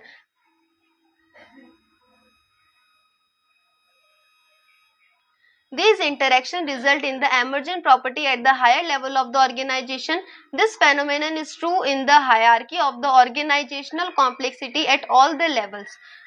Therefore, we can say that living organisms are self-replicating, involving self-regulating, interactive system capable of responding to the external stimuli. अब ये सारी चीजें chapter के starting में hand written note से मैंने लिखी थी कि कोई भी ऑर्गेनिज्म अगर लिविंग ऑर्गेनिज्म है तो उसके पास खुद को रेप्लिकेट करने की ताकत है, उसके पास खुद को रेगुलेट करने की ताकत है, आउटर एनवायरमेंट में क्या चेंज हो रहे हैं उसके अकॉर्डिंग बॉडी के अंदर चेंजेस करने की ताकत है। मान लो बाहर सर्दी पड़ रही है तो बॉडी क्या करेगी, अपना एनवायरमेंट कभी कांस्टेंट रखने के लिए शिवर कर सकती है, बाहर गर्मी है तो बॉडी स्वेट प्रोड्यूस करने लग जाएगी, तो रिस्पॉन्स कर रही है ह्यूमन बॉडी भी, है ना। Biology is the story of the life on that, biology किसकी स्टोरी है, लाइफ की स्टोरी है। बायोलॉजी में हम इवोल्यूशन पढ़ते हैं कि भाई कोई भी लिविंग ऑर्गेनिज्म कैसे बना, सारे लिविंग ऑर्गेनिज्म के बारे में पढ़ते हैं, प्रेजेंट के, पास्ट के, फ्यूचर के, और सब के सब एक दूसरे से लिंक होते हैं क्योंकि उनके अंदर जेनेटिक मटेरियल सेम होता है, लेकिन वेराइंग डिग्री, सबकी डिग्री अलग होती है पर जेनेटिक मटेरियल सब में सेम होता है।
Diversity in the living worlds. अब डाइवर्सिटी का मतलब क्या होता है? सबसे पहले तो भिन्नता। इसका मतलब क्या कि इस दुनिया में अलग अलग जगह पर हमें अलग अलग टाइप के ऑर्गेनिज्म देखने को मिल रहे हैं, है ना। कभी हैबिटेट के अकॉर्डिंग, कभी एनवायरमेंट के अकॉर्डिंग, कभी हर ऑर्गेनिज्म की एडेप्टेशन कैपेबिलिटी के अकॉर्डिंग हमें हर जगह पर अलग टाइप का ऑर्गेनिज्म देखने को मिलता है। यानी कि बहुत सारे टाइप ऑफ ऑर्गेनिज्म इस दुनिया में है, तो लिविंग वर्ल्ड्स की बहुत ज्यादा डाइवर्सिटी है। बायोडाइवर्सिटी में हम क्या पढ़ते हैं? किस चीज की डाइवर्सिटी? देखो, डाइवर्सिटी का सिंपल मतलब होता है भिन्नता होना, डिफरेंसेस होना, है ना। बायोडाइवर्सिटी का मतलब होता है लिविंग चीजों में डिफरेंसेस होना, जैसे कि अलग अलग तरीके के प्लांट्स मिलेंगे, एनिमल्स मिलेंगे और अदर ऑर्गेनिज्म जैसे कि बैक्टीरिया, फंजी, प्रोटिस्ट, जितने भी अलग ऑर्गेनिज्म होते हैं वो सब भी हमको देखने को मिलते हैं। तो दैट इज बायोडाइवर्सिटी। तो अब आपको डाइवर्सिटी और बायोडाइवर्सिटी में अंतर पता चल गया होगा। डाइवर्सिटी मतलब जनरली जो डिफरेंसेस होते हैं, जैसे कि इंडिया में डिफरेंट डाइवर्सिटी के लोग रह रहे हैं, डिफरेंट डाइवर्सिटी का खाना इंडिया में होता है, अलग अलग डाइवर्सिटी के डांस फॉर्म्स इंडिया में होते हैं। तो ऐसे डाइवर्सिटी होती है, यानी कि हर चीज में डिफरेंसेस होना, एक फॉर्म में भी अलग अलग डिफरेंसेस देखने को मिलते हैं, ठीक है। बायोडाइवर्सिटी मतलब हमें बहुत सारी वेराइटी जिसे हम कहते हैं वो देखने को मिल रही है, लेकिन बायोलॉजी में यानी कि plants, animals, other organism, biology से रिलेटेड चीजों के अंदर जब हमको डाइवर्सिटी देखने को मिलती है, that is biodiversity in a simplest way. समझ आया क्या होता है? अब ये जो बायोडाइवर्सिटी है, एनसीईआरटी हमारी कहती है कि बायोडाइवर्सिटी डिफर करती है प्लेस टू प्लेस। मान लो आप लोग इंडिया के डेजर्ट वाले एरिया में रह रहे हो, है ना। वहां से जैसे जैसे आप इंडिया के दूसरे कोने की साइड जाओगे तो आपको अलग अलग डाइवर्सिटी देखने को मिलेगी। कहीं आपको फॉरेस्ट मिल रहे हैं, कहीं आपको डेजर्ट्स मिल रहे हैं, कहीं आपको माउंटेन्स मिल रहे हैं। तो ऐसे प्लेसेस अगर अलग अलग हो रहे हैं तो क्लाइमेट अलग अलग हो रहा है, तो उसके अकॉर्डिंग जो एनिमल्स और प्लांट्स हमें मिलते हैं, जो बायोलॉजिकल ऑर्गेनिजम्स हमें मिलते हैं, वो भी जगह के अकॉर्डिंग डिफरेंस शो करते हैं। अलग अलग तरह के ऑर्गेनिज्म, अलग अलग तरह के प्लांट्स देखने को मिलते हैं। समझ में आई मेरी बात? अब ये प्लांट अलग अलग क्यों मिल रहे हैं? क्योंकि भाई हर प्लांट अपनी अपनी जगह के अकॉर्डिंग एडेप्टेशन लेगा। अभी अगर डेजर्ट के अंदर कैक्टस मिल रहा है तो वही कैक्टस हमको माउंटेन्स पर नहीं मिलेगा, यूजुअली नहीं मिलेगा। वहां पर माउंटेन के टाइप के प्लांट्स हमको देखने को मिलेंगे। समझ रहे हो? तो जगह के अकॉर्डिंग डाइवर्सिटी जो है वो चेंज होती रहती है। सिंपल। ओके जी। अब बात है कि क्वेश्चन कहाँ से आएगा? तो क्वेश्चन आएगा आपके IUCN से। ये वो टॉपिक है जहां से डायरेक्ट क्वेश्चन आने के बहुत सारे चांसेस हैं। IUCN क्या होता है भाई? ये एक ऑर्गेनाइजेशन समझ लो, एक ऐसी कमिटी है ना, international union for conservation of nature and the natural resources. मतलब एक ऐसी कमिटी बनाई गई जो ये ध्यान रखे, जो इंटरनेशनल लेवल पे हो और जो ये ध्यान रखे कि भाई जितने भी नेचर में एनिमल्स हैं, प्लांट्स हैं, नेचुरल रिसोर्सेज हैं, है ना, लिविंग बींग्स हैं, उन सबका कंजर्वेशन, उन सबको बचा के कैसे रखना है ना। तो नेचुरल रिसोर्सेज और नेचर को कंजर्व करने के लिए एक इंटरनेशनल यूनियन बनाई गई जिसे हम IUCN कहते हैं। सबसे पहले तो इसकी फुल फॉर्म को एकदम बाय हार्ट याद कर लेना, ठीक है। पहले जब हम पढ़ते थे तो सिर्फ नेचर तक इसकी फुल फॉर्म पढ़ते थे, लेकिन अब आपकी एनसीईआरटी के अंदर नेचुरल रिसोर्सेज वर्ड भी ऐड किया है, तो आपको उसको याद रखना है, ठीक है। नेक्स्ट सेकंड पॉइंट जहां से क्वेश्चन आने के चांसेस है कि भाई जो IUCN है उसने अभी तक कितनी स्पीशीज का नामकरण किया है। नामकरण मतलब भाई अब दुनिया में इतने सारे, मान लो प्लांट्स मिल रहे हैं, एनिमल्स मिल रहे हैं, इतने सारे ऑर्गेनिज्म हैं, तो सबको देखने के बाद सब में डिफरेंसेस शो करने के लिए हमने सबका अलग अलग नाम रख दिया, है ना। तो अभी तक कितने स्पीशीज का नॉमेनक्लेचर यानी कि नामकरण हो चुका है? 1.7 से 1.8 बिलियन। ये डेटा एनसीईआरटी का है जो आपको ध्यान रखना है, जो आपको क्या करना है, ध्यान रखना है। अब जरूरत आई भाई इतने सारे स्पीशीज का IUCN ने नॉमेनक्लेचर कर दिया, ठीक है। जरूरत क्या थी इस नॉमेनक्लेचर को करने की? एम क्या था? एम था भाई standardize name of on living being, कि इस दुनिया में जितने भी लिविंग ऑर्गेनिज्म हमको देखने को मिलते हैं उन सबका एक स्टैंडर्ड नेम दिया जाए। यानी कि मान लो कोई ऑर्गेनिज्म है, अब उस ऑर्गेनिज्म का एक स्टैंडर्ड नेम होना चाहिए। जैसे कि मैंगो है, ठीक है, प्लांट एक प्लांट का पार्ट है, तो प्लांट एक लिविंग चीज में है ना। तो जब हम बात कर रहे हैं मैंगो की, तो मैंगो का जो नाम हमने साइंटिफिक नेम जब हम करते हैं, जैसे कि वीट है, तो वीट को जब हम साइंटिफिक नेम में करते हैं, जैसे कि वीट को हम क्या कहते हैं, ट्रिटिकम एस्टिवम कहते हैं, मैंगो को क्या कहते हैं, मैंजिफेरा इंडिका कहते हैं। तो ये नाम जो है ये स्टैंडर्ड नेम होते हैं। ऐसे नाम क्यों रखे गए, ताकि जो है एम्बिग्विटी अवॉइड हो सके। अब इसका मतलब क्या, सिंपल लैंग्वेज में समझते हैं, है ना, कि मान लो तुम्हारे घर के अंदर 5 बच्चों का जन्म हुआ, ठीक है, और पांचों के पांचों अभी छोटे हैं, तो दिखने में तो सेम ही है ना, तो ज्यादा डिफरेंसेस होंगे नहीं। अब अगर हमें जानना है कि भाई कौन सा बच्चा कौन सा है, तो सबका अलग अलग नाम रखना पड़ेगा। सब में डिफरेंसेस शो करने के लिए सबका अलग अलग नाम रखना पड़ेगा ना, तो वैसे ही इनका भी नाम रखना पड़ा। अब आप बोलोगे कि मैम मैंगो को तो मैंगो बोलते हैं ना, तो इसका नाम इन्होंने मैंजिफेरा इंडिका क्यों रखा। इसीलिए रखा क्योंकि इंडिया में मैंगो बोलते हैं हम लोग, है ना, हिंदी में हम लोग आम बोल देंगे, किसी और रिलीजन में किसी और जगह पर मैंगो को कुछ और बोल देंगे। तो अगर तुम कहीं बाहर जाओगे या कोई बाहर से यहाँ इंडिया में आएगा, तो उसको तो कंफ्यूजन हो जाएगा ना कि भाई कौन से फूड आइटम की बात चल रही है, यहाँ पे किस फ्रूट की बात चल रही है। ऐसे कंफ्यूजन हो जाएगा, क्योंकि हर जगह पर हर खाने की चीज का अलग अलग नाम होता है, हर ऑर्गेनिज्म का अलग अलग नाम होता है। तो इसीलिए एक स्टैंडर्ड नेम दे दिया गया। अब मैंगो को मैंजिफेरा इंडिका इंडिया में भी जानेंगे सब लोग, और फॉरेन में भी, जो भी देश होगा, जो भी कंट्री होगी, जो भी प्लेस होगा, हर जगह पर मैंगो को मैंजिफेरा इंडिका सब लोग जानेंगे, ठीक है। तो एक साइंटिफिक नेम दे दिया, एक स्टैंडर्ड नेम की, उस नेम से हर जगह पर उस एक ही चीज का नाम होगा और उसको हम लोग जान सकेंगे। इसलिए नाम रखना जरूरी हो गया, ताकि कंफ्यूजन अवॉइड हो जाए दो सेम चीजों में। समझ में आई मेरी बात, क्लियर हुआ। अब इन्होंने कुछ स्टेप लिए कि अभी नाम रखना है तो कुछ स्टेप बाय स्टेप नाम रखेंगे। सबसे पहले क्या करते हैं, नाम रखने के लिए जिस ऑर्गेनिज्म का नाम रखना है उसको आइडेंटिफाई करेंगे, उसके फीचर्स देखेंगे कि भाई ये दिखने में कुछ ऐसा है, इसका कलर ऐसा है, इसका पैटर्न ऐसा है, ये ऐसी जगह पर मिलता है, तो ऐसे उसके फीचर्स देखेंगे। देन उसका आइडेंटिफिकेशन करेंगे कि देखकर पता चले कि ये ऑर्गेनिज्म कौन सा है। उसके बाद उसका एक नाम रख देंगे। अब सिर्फ नाम रखने से कंफ्यूजन अवॉइड नहीं हुआ, सिर्फ नेमिंग करने से, सिर्फ नॉमेनक्लेचर करने से बात खत्म नहीं हुई। तो नेक्स्ट प्रोसेस की जरूरत पड़ी, जिसे हमने कह दिया क्लासिफिकेशन। जिसे हमने क्या कह दिया, क्लासिफिकेशन, कि अलग अलग क्लास में डिवाइड करके रख दो, ठीक है। अलग अलग क्लास में डिवाइड करके रखने को हमने क्लासिफिकेशन बोला, सिंपल वे में। जैसे कि मान लो तुम्हारे घर पे फैमिली है ना, एक जॉइंट फैमिली है, ठीक है। अब दादा दादी, ठीक है, फॉर एग्जाम्पल समझा रही हूँ, दादा दादी, अब तुम्हारी एक फैमिली, फिर उनके बच्चे यानी कि तुम्हारे मम्मी पापा, और उसके बाद तुम। तो ऐसे फैमिली में सबका नाम तो हो गया, लेकिन अब तुम्हारा नाम XYZ कुछ भी है, तो कैसे पता चलेगा कि तुम यहाँ पर रहते हो, ये तुम्हारी फैमिली है। तुम्हारे नाम से कोई और इंसान भी तो हो सकता है दुनिया में, तो कैसे पता चलेगा, तुम्हारी फैमिली के आइडेंटिफिकेशन से। तो इसलिए क्लासिफिकेशन करना जरूरी है कि तुम इस फैमिली से, इस क्लास से, इस जीनस से बिलोंग करते हो। ऐसे ही इन साइंटिफिक नेम में भी क्लासिफिकेशन करना जरूरी हो गया कि कौन कौन सी क्लास में डाला जाएगा, अरेंज किया जाएगा, जिससे हम उसको पहचान सके। आगे हम इसको और डीपली पढ़ेंगे तो चीजें समझ में आ जाएंगी। अब सिंपल आपसे क्वेश्चन पूछ सकता है कि तो स्टेप्स कौन कौन से होते हैं और ये नॉमेनक्लेचर की जरूरत क्या पड़ी। तो आपको सिंपल ध्यान रखना है, कंफ्यूजन या एम्बिग्विटी अवॉइड करने के लिए।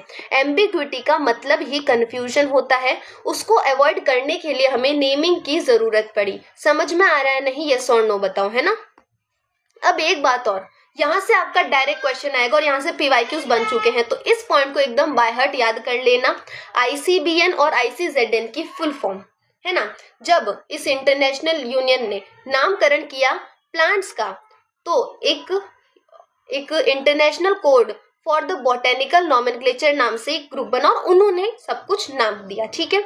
तो जब प्लांट के नाम की बात हुई तो बॉटेनिकल नॉमेनक्लेचर, जब एनिमल्स के नाम की बात हुई तो जूलॉजिकल नॉमेनक्लेचर। तो आपको सिंपली इनका क्या करना है, इनका फुल फॉर्म याद रखना है और यहाँ से कोई क्वेश्चन नहीं पूछा जाता है।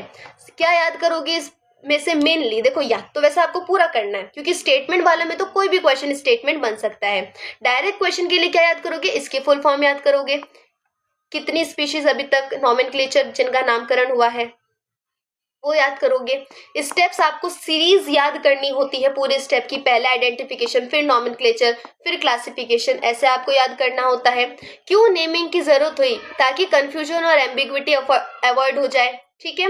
और ICBN और ICZN का फुल फॉर्म आपको याद रखना होता है। ठीक है, समझ में आई मेरी बात? हुआ क्लियर? तो चलो एक बार इसकी एनसीईआरटी पढ़ लेते हैं। ठीक है, साथ के साथ एनसीईआरटी पढ़ेंगे, चीजें एकदम क्लियर हो जाएंगी। चलिए, diversity of the living worlds. If you look around, you will see a large variety of the living organism. अगर आप अपने आसपास देखो तो आपको लिविंग ऑर्गेनिज्म की बहुत सारी वैरायटी देखने को मिल जाएगी। It will be potted plants, भाई आपके घर में जो गमले लगे हैं वहाँ पे जो प्लांट्स हैं, इंसेक्ट्स हैं, बर्ड्स हैं, आपके घर में जो पेट्स हैं या फिर आसपास जो दूसरे एनिमल्स और प्लांट्स मिलते हैं, ये सब के सब क्या है, अलग अलग डाइवर्सिटी शो करते हैं। Obviously if you sit in a dense forest you will probably see, simple सी बात है, अगर आप घर में बैठे हो तो आपको कम ऑर्गेनिज्म देखेंगे कंपैरेटिवली। अगर आप डेंस फॉरेस्ट में बैठे हो, घने जंगल में बैठे हो, तो वहां आपको ज्यादा नंबर ऑफ, ज्यादा टाइप ऑफ ऑर्गेनिज्म देखने को मिलेंगे। Each different kind of plant animal organism that you see, हर एक जितने तरीके का प्लांट एनिमल ऑर्गेनिज्म तुम देखते हो अपने जीवन में, अपने आसपास एनवायरमेंट में, वो हर एक चीज एक स्पीशीज को शो करती है। ध्यान रखना, स्पीशीज ही रियल यूनिट होती है, हर एक चीज एक स्पीशीज को शो करती है। ठीक है। The number of species that are grown and describe range between 1.7 to 1.8 million. समझ रहे हो, अभी तक कितनी स्पीशीज डिस्कवर हुई है? 1.7 से 1.8 मिलियन। एनसीईआरटी का डेटा है, याद करके रखना है। ठीक है, चलो। This refers to the biodiversity और the number and type of organism present on the earth. मतलब इतने सारे ऑर्गेनिज्म है, इसका मतलब ही यही है कि अर्थ पर कितनी बायोडाइवर्सिटी प्रेजेंट है, ये हमें जानने को मिलती है। वी शुड रिमेंबर ईयर कि हम हमें एक बात ध्यान रखनी है कि जैसे जैसे और नए एरिया डिस्कवर होंगे और नई जगहें डिस्कवर होगी, है ना, वहां पर हमें और नए तरीके के ऑर्गेनिज्म मिल सकते हैं। उसके अलावा जो जगह पहले से डिस्कवर हो चुकी है वहां पर भी नए ऑर्गेनिज्म कंटिन्यूसली आइडेंटिफाई किए जा रहे हैं। Millions of plant and animal आपको इस दुनिया में दिखेंगे। We know the plant and animal in our own area by their local name. हमारे एरिया में तो हम प्लांट और एनिमल को अपने लोकल नेम से जानते हैं। These local name would vary from place to place. भाई जैसे जैसे जगह चेंज करोगे लोकल नेम भी बदल जाएंगे, है ना। Even with in a country, अब कंट्री से कंट्री चेंज करोगे तो भी आपके लोकल नेम बदल जाएंगे। एक कंट्री में ही अगर तुम जगह चेंज करोगे कि इंडिया में ही तुम एक स्टेट से दूसरे स्टेट में गए, किसी खाने की चीज का नाम बदल गया, चीज वही है, नाम बदल गया, किसी स्पीशीज का, किसी प्लांट का या किसी जानवर का नाम बदल गया, तो हर कोई अपनी जो रीजन की लैंग्वेज होती है उसके अकॉर्डिंग अलग अलग नाम बोल सकता है। ठीक है, लेकिन इसकी वजह से हमें कंफ्यूजन भी हो सकता है ना। तो अब हम आपस में एक दूसरे से किसी चीज के बारे में बात कैसे करेंगे अगर एक ही चीज को दो लोग अलग अलग नाम से बुला रहे हैं? तो इसलिए हमने सोचा कि जितने भी लिविंग ऑर्गेनिज्म इस दुनिया में हैं सबका नामकरण कर दिया जाए, सबको एक ऐसा स्टैंडर्ड नेम दिया जाए जिसे दुनिया में सब लोग जाने, जिस नाम से दुनिया में सब लोग जाने। This process is called nomenclature. इसे ही हमने नॉमेनक्लेचर बोला। नॉमेनक्लेचर मतलब नेमिंग करना, नामकरण करना। ठीक है, obviously nomenclature or naming is only possible when the organism is described correctly and we know to what organism and the name is attached to. This is known as identification. क्या कहना चाह रहा है कि nomenclature तभी possible है, nomenclature तभी possible है जब तुम किसी ऑर्गेनिज्म को अच्छे से जानो, समझो कि वो दिखता कैसा है और वो कैसा बिहेव शो करता है, तब आपको पता चलेगा कि वो नाम उस ऑर्गेनिज्म से जुड़ा हुआ है। तो नॉमेनक्लेचर के लिए आपको पहले ऑर्गेनिज्म को आइडेंटिफाई करना जरूरी है। ठीक है, तो पहला आइडेंटिफिकेशन होगा फिर नॉमेनक्लेचर होगा, ये कहना चाह रहा है। ठीक है, समझ में आ रहा है। In order to facilitate the study, अब स्टडी को ईजी बनाने के लिए, हमारी पढ़ाई और ज्यादा ईजी हो जाए, इसलिए the number of scientist have establish procedure to assign a scientific name to each known organism. अब सबका साइंटिफिक नेम रखना शुरू कर दिया। This acceptable to all the biologist all over the world. अब ये जो साइंटिफिक नेम रखेंगे ये पूरे वर्ल्ड में सारे के सारे बायोलॉजिस्ट जो है उसको एक्सेप्ट करेंगे, ये रूल बना दिया गया। प्लांट के लिए नाम रखने की जिम्मेदारी किसको दी गई? ICBN, international code for botanical nomenclature. वहीं एनिमल्स के लिए जिम्मेदारी किसे दी गई भी? ICZN, international code for zoological nomenclature. Scientific name ensure that each organism has only one name. अब साइंटिफिक नेम ने कह दिया कि एक ऑर्गेनिज्म का एक ही साइंटिफिक नेम होगा ताकि कोई कंफ्यूजन हो ही ना। मैंगो को साइंटिफिक नेम मैंजीफेरा इंडिका होगा, ये पूरी दुनिया में एक ही नाम होगा, ठीक है। किसी और चीज को मैंजीफेरा इंडिका नहीं कहेंगे। समझ में आई मेरी बात? Description of any organism should enable the people in any part of the world to arrive the same name. अब हर ऑर्गेनिज्म का नाम रखने के बाद उस ऑर्गेनिज्म को बता दे कि मतलब पूरी दुनिया को बताया कि इस ऑर्गेनिज्म का, इस चीज का ये नाम रखा गया और ये चीज दिखने में ऐसी है।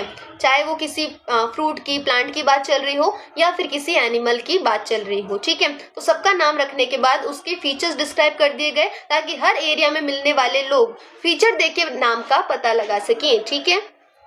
They also ensured that such name has not been used for any other known organism। भाई दूसरा किसी ऑर्गेनिज्म का सेम नाम नहीं रख सकते, ये भी रूल बना दिया। Biologist follow universally accepted principle to provide the scientific name to known organism. अब क्या हुआ, बायोलॉजिस्ट ने जो ये नाम रखना था उनको, तो उन्होंने कहा कि एक साइंटिफिक पूरा प्रोसीजर फॉलो करेंगे नाम बनाने के लिए। अब क्या प्रोसीजर फॉलो किया उसको पहले आप लोग नोट से पढ़ेंगे ताकि आपको पता चले कि क्वेश्चंस कैसे बनेंगे। उसके बाद हम एनसीईआरटी कवर करेंगे, ठीक है। चलिए, तो सबसे पहले तो ये जो नाम रखा गया, नामकरण किया गया, ये बाइनोमियल नॉमेनक्लेचर के बारे में सोच के किया गया। बाइनोमियल नॉमेनक्लेचर का मतलब कि किसी भी ऑर्गेनिज्म का जब नाम रखा जाएगा तो एक नाम में दो वर्ड्स होंगे। मैम ये चैप्टर तो बहुत बोरिंग है। अरे बेटा बोरिंग है तो पढ़ना तो पड़ेगा ना, बोरिंग है तो पढ़ना तो पड़ेगा ना। अब मैं छुड़वा तो सकती नहीं कि बोरिंग है तो छोड़ दो, पढ़ना तो पड़ेगा ये क्वेश्चन तो आएगा। और ये तो वो टॉपिक है जहां से क्वेश्चन आएगा, तो इस टॉपिक को स्किप मत करना, बाइनोमियल नॉमेनक्लेचर और सारे रूल्स, ठीक है। क्वेश्चन तो आएगा। बाइनोमियल नॉमेनक्लेचर की हम बात करते हैं, यानी कि हर एक ऑर्गेनिज्म का नाम जो होगा वो दो वर्ड से मिलके बनेगा। पहला होगा जीनस का नाम, दूसरा होगा उसकी स्पीशीज का नाम। जीनस नेम जेनेरिक होता है, स्पीशीज नेम को हम स्पेसिफिक एपिथेट कहते हैं। मतलब क्या भाई, स्पीशीज तो रियल है ना। जैसे कि मैंगो का नाम क्या है, मैंजीफेरा इंडिका, है ना। तो मैंजीफेरा उसकी जीनस का नाम है और स्पीशीज का नेम है मैंजीफेरा इंडिका, ठीक है। ये देखो मैंजीफेरा इंडिका, ये जीनस का नाम, ये स्पीशीज का नाम। लिन उसके साइंटिस्ट का नाम है जिसने डिस्कवर किया। तो पहले जीनस होगा फिर स्पीशीज होगा, समझ रहे हो तुम। अब रूल्स क्या रखे भाई, कैसे नाम रखोगे, लड़ाई भी तो नहीं होनी चाहिए ना। अब हम कह रहे हैं कि हम जो नाम रखेंगे वो पूरी दुनिया को मानना पड़ेगा, तो पूरी दुनिया मानते मानते लड़ाई ना कर ले, इसका ध्यान भी तो हमको रखना पड़ेगा। इसलिए लैंग्वेज का ध्यान रखा, है ना, कि भाई हर लैंग्वेज में किसी ना किसी नाम को अलग अलग लैंग्वेज से बोल रहे हैं, तो हम लोग कौन सी लैंग्वेज में नॉमेनक्लेचर स्टार्ट करें। तो लैटिन लैंग्वेज में पूरी जो लिविंग ऑर्गेनिज्म है उनका नॉमेनक्लेचर किया जाता है। यही लैंग्वेज क्यों चूज की, रीजन ध्यान रखना, ये एक डेड लैंग्वेज है। डेड लैंग्वेज का मतलब ये लैंग्वेज पहले बोली जाती थी, अब इस लैंग्वेज का यूज कोई नहीं करता है, किसी जगह पर ये लैंग्वेज यूज नहीं होती। तो कहीं यूज नहीं होती तो लोगों में आपस में लड़ाई भी नहीं होगी कि आपने उसकी लैंग्वेज ली मेरी लैंग्वेज नहीं ली, ऐसे लड़ाई भी नहीं होगी। तो डेड लैंग्वेज है, इसलिए इस लैंग्वेज को यूज किया गया। देन फर्स्ट वर्ड जो भी आप लिखोगे वो जीनस का होना चाहिए, और जीनस के वर्ड का जो फर्स्ट लेटर होता है वो कैपिटल होना चाहिए। सेकंड वर्ड जो आप लिखोगे वो स्पीशीज का या फिर स्पेसिफिक एपिथेट होना चाहिए, और वो स्टार्ट होना चाहिए हमारे स्मॉल लेटर से, ठीक है। उसके बाद आप जिसने भी उसको डिस्कवर किया उसका नाम रख दो। जैसे कि मैंगो को कैरोलस लिनेनस ने डिस्कवर किया था, तो लिनेनस के अकॉर्डिंग इसका नेम आगे लिन रख दिया गया, ठीक है।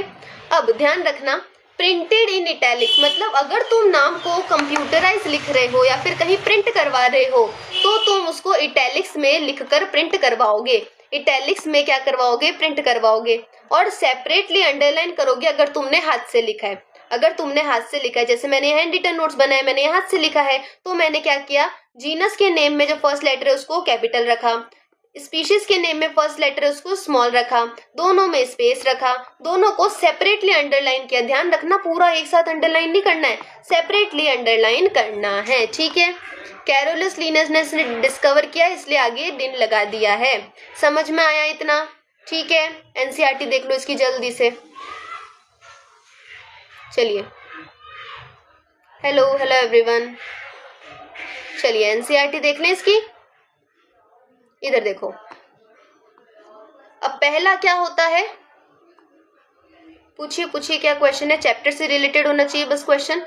जेनेरिक नेम और स्पेसिफिक एपिथेट, ये दो कंपोनेंट होने चाहिए हर एक ऑर्गेनिज्म के नेम में। अब दो कंपोनेंट है इसलिए इस टाइप के नॉमेनक्लेचर को क्या बोल दिया, बाइनोमियल नॉमेनक्लेचर बोल दिया। Naming question, naming system given by Carolus Linnaeus, ये सिस्टम किसने दिया था बाइनोमियल नॉमेनक्लेचर का, कैरोलस लिनेनस ने दिया था। Is being practice by all the biologist, जिसे पूरे वर्ल्ड में सारे बायोलॉजिस्ट ने माना, ठीक है, सबने इसको फॉलो किया और उसी के अकॉर्डिंग नेमिंग की। नेमिंग सिस्टम में दो वर्ड का फॉर्मेट जो है वो बिल्कुल कन्वीनियंट माना गया है। अब हम देखेंगे कि कैसे मैंगो का नाम मैंजीफेरा इंडिका पड़ा, ठीक है।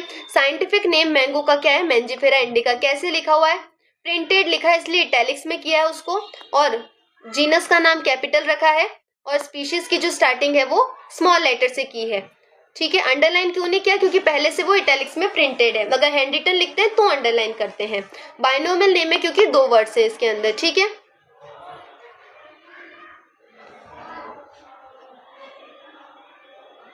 क्या क्या क्लास 9 से कुछ एक्स्ट्रा पढ़ के नीट की तैयारी कर सकते हैं? क्यों जी, 11-12 पढ़ने में क्या दिक्कत है, 11-12 तो पढ़नी पड़ेगी ना, ठीक है। चलो,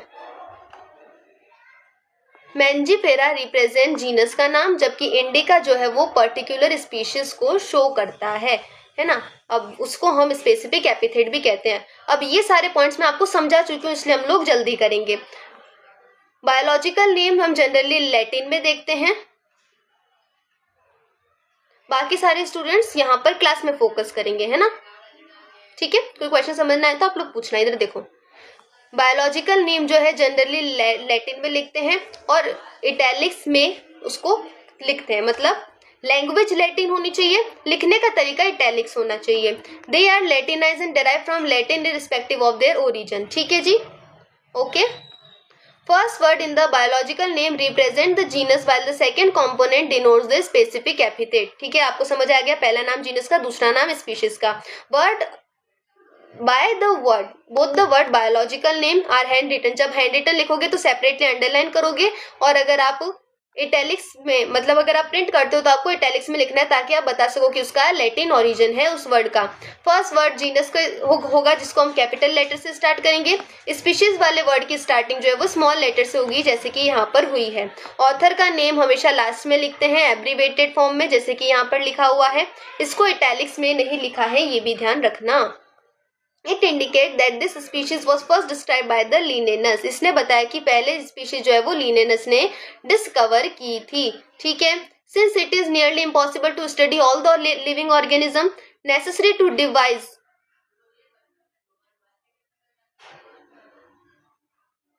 नहीं मतलब नीट की तैयारी 11th में करेंगे, बट थोड़ा एक्स्ट्रा क्लास 9th में पढ़ सकते हैं, क्योंकि 9th और 11th सेम सिलेबस। हटाए क्यों, मैसेज में पढ़ रही थी अब उसको, चलो जी कोई बात नहीं। चलो देखें आगे।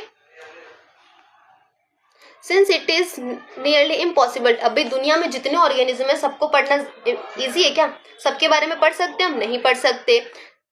तो हमें एक तरीका ढूंढना पड़ा कि सबको क्लासिफाई कर देंगे तो हम इजीली समझ पाएंगे, तो इसलिए क्लासिफिकेशन का सिस्टम आया। क्लासिफिकेशन एक ऐसा प्रोसेस है जिसकी वजह से हम किसी भी ऑर्गेनिज्म को अलग अलग कन्वीनियंट कैटेगरी में ग्रुप कर सकते हैं और उनके कैरेक्टर्स के बारे में इजीली पढ़ सकते हैं। जैसे कि we easily recognise group such as plant and animal, dog, cat, insect. अब इसको यहाँ से मत पढ़ो, इसको पढ़ो यहाँ पे नोट से, ताकि आपको चीजें बिल्कुल इजीली समझ में आ जाएं, ठीक है जी। एक बार मुझे बता दो, समझ में आ रहा है, समझ में आ रहा है ना सब लोगों को, ठीक है। चलो, नीड फॉर क्लासिफिकेशन, सिंपल आपको ध्यान रखना है क्लासिफिकेशन की जरूरत क्यों हुई, तो इसलिए जरूरत हुई ताकि आपकी जो स्टडी है वो सिंपल हो जाए, इजियर हो जाए। Huge variety of plant, animal, other organism दुनिया में एग्जिस्ट है, तो सबको डायरेक्टली पढ़ना इजी नहीं होता है, इतना सा आपको ध्यान रखना है। सिंपल सा आ जाइए सिस्टमैटिक्स पर। सिस्टमैटिक में आपको ध्यान रखना है कि ये वर्ड पहले कहाँ से आया है, ये एक लैटिन वर्ड सिस्टेमा से ओरिजिन किया गया है। अब ये सिस्टेमा के बारे में कहाँ पढ़ा था हमने, कैरोलस लिनेनस ने एक बुक लिखी थी सिस्टेमा नेचुरा, उसके अंदर इस वर्ड को हमने पढ़ा था, ठीक है। तो आपको ये ध्यान रखना है। आपको क्या ध्यान रखना है, ये बुक किसने लिखी थी पहले ये ध्यान रखना है, क्योंकि ये PYQ रह चुका है। टेक्सोनॉमिक कैटेगरी, यहाँ से आ जाइए। टेक्सोनॉमिक कैटेगरी में हम पढ़ते हैं कि जितनी भी टेक्सोनॉमिक कैटेगरी है सब मिलके सबसे पहले क्या बनाती हैं, टेक्सोनॉमिक हायरार्की बनाती हैं। अब टेक्सोनॉमिक कैटेगरी क्या होता है, टेक्सोनॉमिक हायरार्की क्या होता है।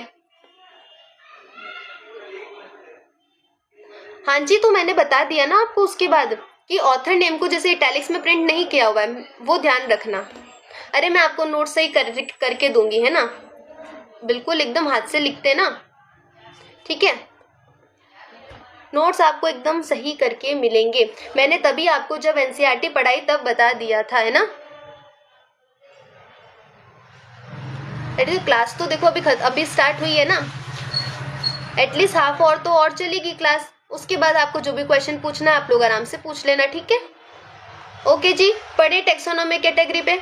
वो लिन वाला मैंने तभी NCERT पढ़ाई जब आप लोगों को क्लियर कर दिया था कि उसको अंडरलाइन नहीं करना है। एक्चुअली क्या है, मैं नोट्स बना के किसी को देती हूँ जो वो इस फॉर्म में लिख के दे मुझे, ठीक है। तो शायद कि इसे लिखने में कोई गड़बड़ हो गई होगी, है ना। मैं आपको सारे नोट्स टेलीग्राम पर सही करके दूंगी। एक अंडरलाइन ही तो एक्स्ट्रा हुई है, ठीक है जी, कोई ब्लेंडर नहीं होने दूंगी मैं। चलो करें स्टार्ट। टेक्सोनॉमिक कैटेगरी को देखते हैं। और taxonomic category together constitute a taxonomic hierarchy. अलग अलग कैटेगरी मिलके पूरी टेक्सोनॉमिक हायरार्की बनाते हैं। अब आगे होता क्या है वो समझेंगे।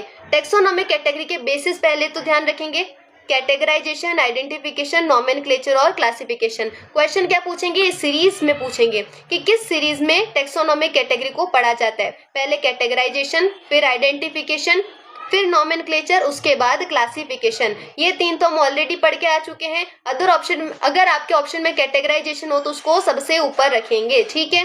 तो ये आपको सीरीज ध्यान रखनी है, आपको वो क्रोनोलॉजिकल ऑर्डर वाला क्वेश्चन आ सकता है, ठीक है। अब हम पढ़ेंगे जो हमारी टेक्सोनॉमिक कैटेगरीज है। अब इसको याद करने की ट्रिक है जिसको आप लोग याद करेंगे। टेक्सोनॉमिक कैटेगरी में सबसे पहले हम क्या पढ़ते हैं, स्पीशीज। स्पीशीज, बहुत सारी स्पीशीज जब अलग अलग ग्रुप बनाती है उसे हम जीनस कहते हैं। बहुत सारे जीनस के ऑर्गेनिज्म जब ग्रुप बनाते हैं तो फैमिली कहलाते हैं। फैमिली जब ग्रुप बनाती हैं तो ऑर्डर कहलाती हैं। ऑर्डर जब ग्रुप बना लेते हैं तो क्लास कहलाते हैं। क्लासेस का ग्रुप क्या कहलाता है, फाइलम और डिवीजन। अगर एनिमल की क्लासेस का ग्रुप है तो फाइलम कहलाएगा, प्लांट की क्लासेस का ग्रुप है तो डिवीजन कहलाएगा। चिंता मत करो, इन सब के बारे में हम लोग अभी डीपली पढ़ेंगे। अभी आपको एक जनरल आइडिया याद रखना है और ध्यान रखना है ये पेज बहुत इंपॉर्टेंट है। यहाँ से बहुत तरीके के क्वेश्चन बनेंगे, मैं आपको भी बताऊंगी किस तरीके से क्वेश्चन बनते हैं। पहले तो आपको ये पूरा ऑर्डर याद रखना है, SMB और SAB, यानी असेंडिंग फॉर्म में भी और डिसेंडिंग फॉर्म में भी, ठीक है। हाँ जी बिल्कुल सही, ठीक है, समझ में आया। नॉमेनक्लेचर लास्ट में आता है क्या, गलत लिख रहे हो, नॉमेनक्लेचर लास्ट में नहीं आता है, ठीक है। देखो ब्लेंडर हो जाएगा। चलो, स्पीशीज का ग्रुप क्या कहलाएगा हमारा, जीनस। जीनस का ग्रुप क्या कहलाएगा, फैमिली।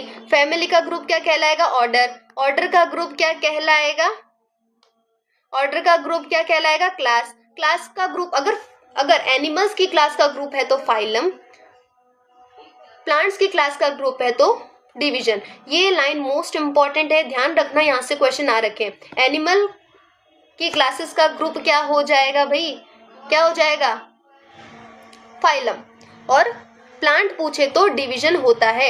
यहाँ से क्वेश्चन आ रखा है बहुत बार PYQ में। अब जब फाइलम या फिर डिवीजन का ग्रुप होता है उसे हम किंगडम कहते हैं, समझ में आया, ठीक है। अब देखो इधर, इसको आप याद कैसे रखोगे, इसको याद कैसे रखोगे भाई, कीप पॉट क्लीन और फैमिली गेट सिक, ठीक है। पॉट को साफ रखो, can you please repeat this. अच्छा ठीक है, मैं एक बार ये ट्रिक समझा दूं, उसके बाद एक बार फिर से रिवीजन दे देंगे, ठीक है। तो क्या याद रखोगे, कीप पॉट क्लीन और फैमिली गेट सिक, यानी कि आप पॉट को क्लीन रखो, अगर क्लीनलीनेस नहीं होगी तो गंदगी हो जाएगी और फैमिली सिक हो जाएगी। आपको जस्ट ये लाइन याद रखनी है। तो कीप में जो के होता है उससे किंगडम, पॉट से फाइलम, अब वो प्लांट के लिए डिवीजन होता है, ये याद रखना। क्लीन से क्लास, O से ऑर्डर, F से फैमिली, G से जीनस और सिक के S से स्पीशीज। समझ में आया। ट्रिक समझ में आई या नहीं, यस और नो बताओ, उसके बाद में ये टॉपिक समझा दूं, ठीक है। अब इस ट्रिक से आप लोग इसको ऐसे याद कर लोगे डिसेंडिंग ऑर्डर में। जब आपको सेंडिंग ऑर्डर याद रखना होगा, है ना, जब आपको असेंडिंग ऑर्डर याद रखना है तो आपको ऐसे ही याद रखना होता है, ठीक है। नॉमेनक्लेचर सीक्वेंस में क्या नहीं समझ में आया? नॉमेनक्लेचर सीक्वेंस में जैसे कि पहले कैटेगराइजेशन हो गया, है ना, अलग अलग कैटेगरी में देखा कि भाई ये जानवर है, स्पीशीज है, ऑर्गेनिज्म है। उसके बाद क्या आया था? आइडेंटिफिकेशन। देख के हमने पता लगाया कि भाई कौन सा ऑर्गेनिज्म के अंदर क्या चीज हमें देखने से पता चल रही है ना, उसका कलर कैसा है, उसका शेप कैसा है, वो दिखता कैसा है, कैसा बिहेव करता है, तो आइडेंटिफाई किया। उसके बाद नॉमेनक्लेचर आया, थर्ड स्टेप, जिसमें हमने उसको एक साइंटिफिक नेम दिया ताकि कंफ्यूजन अवॉइड हो जाए। नाम देने के बाद हमने उसको एक कैटेगरी के अंदर क्लासीफाई कर दिया। ये जो कैटेगरीज हम अलग अलग देख रहे हैं ना, ये देखो, ये तो पेन रुको, पेन नहीं चल रहा, ये जितनी भी कैटेगरीज यहाँ पे लिखी है, किंगडम, फाइलम, क्लास, ऑर्डर, इनके अंदर हमने क्लासीफाई कर दिया अलग अलग ऑर्गेनिज्म को, ठीक है। समझ में आ गई मेरी बात? ये टॉपिक इतना सब लोगों को समझ आया या नहीं, यस और नो बताओ। यहाँ तक कौन किसका ग्रुप होता है समझ में आया सबको? ट्रिक समझ में आई? असेंडिंग डिसेंडिंग ऑर्डर पूछ सकते हैं एक तो क्वेश्चन यहाँ से। दूसरे स्टेटमेंट वाले क्वेश्चन में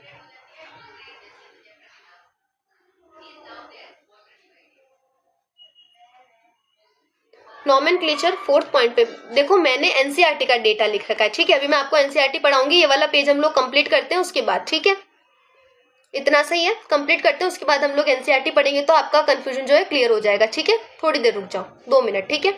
अब देखो कौन किसका ग्रुप होता है, इससे क्वेश्चन आएगा डायरेक्टली, और वहां क्या करेंगे, गलत ग्रुप लिख के दे देंगे कि जो स्पीशीज है वो फैमिलीज का ग्रुप है, या फिर फैमिलीज जो है वो ऑर्डर का ग्रुप है, ऐसे उल्टा लिख के दे दिया। फैमिली ऑर्डर का ग्रुप नहीं है, ऑर्डर फैमिलीज का ग्रुप है। तो ऐसी चीजें आपको याद रखनी है, ऐसे क्वेश्चन में कंफ्यूजन आपको क्रिएट करवा के दे सकता है एग्जामिनर एग्जाम पेपर में, ठीक है। स्पीशीज का ध्यान रखना, जो अलग अलग ऑर्गेनिज्म जो एक दूसरे के साथ रिप्रोडक्टिवली आइसोलेट कर सकते हैं, इंटरब्रीड करके रिप्रोडक्शन कर सकते हैं, उन्हें हम लोग क्या कहते हैं? स्पीशीज कहते हैं। मॉर्फोलॉजिकली और रिप्रोडक्टिव कैरेक्टर उनके सेम होते हैं, उन्हें हम क्या कहते हैं? स्पीशीज कहते हैं। समझ में आई मेरी बात? ठीक है।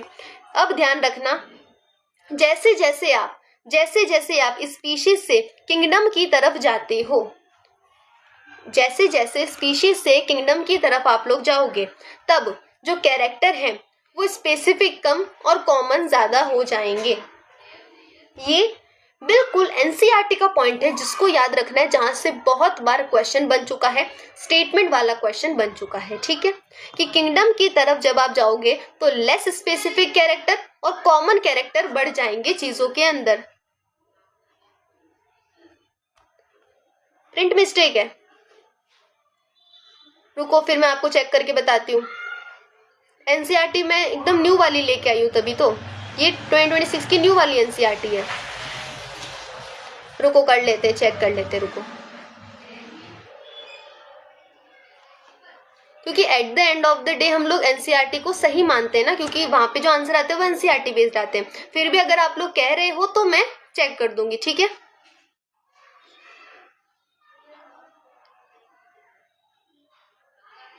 अरे देख रहे, रुको, एक एक कंफ्यूजन क्लियर करते ना। चलो साथ के साथ इसकी एनसीईआरटी पढ़ ही लेते ताकि सारा कंफ्यूजन क्लियर हो जाए, ठीक है। Characterisation, identification, classification, nomenclature. अच्छा यार, ये तो नई वाली एनसीईआरटी है ना। हाँ, फिर तो आपका नॉमेनक्लेचर लास्ट में आना चाहिए।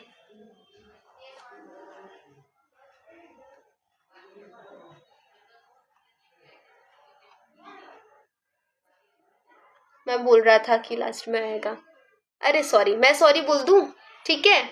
कैटेगराइजेशन, आइडेंटिफिकेशन, क्लासिफिकेशन और नॉमेनक्लेचर, ठीक है। यहाँ पे जब एनसीईआरटी चेंज होके आई है उसके अंदर नॉमेनक्लेचर जो है वो लास्ट में दे रखा है। कोई बात नहीं, मैं आपको नोट्स में सही करके दूंगी, ठीक है। अब तो कोई दिक्कत नहीं है, ये आपका नॉमेनक्लेचर लास्ट में, इसलिए मैंने कहा था कि थोड़ी देर रुक जाओ, हम लोग पहले एनसीईआरटी पढ़ते हैं। तो अभी मैं हर एक टॉपिक के बाद उसकी एनसीईआरटी पढ़ा रही हूँ, ठीक है। बताओ, अब कंफ्यूजन नहीं है, अब तो क्लियर हो गया, ठीक है। Just give me 1 minute, just 1 minute, ठीक है। क्या देखूं? डाउट देख लो प्लीज। अरे 1 सेकंड दो मुझे, 1 सेकंड दो।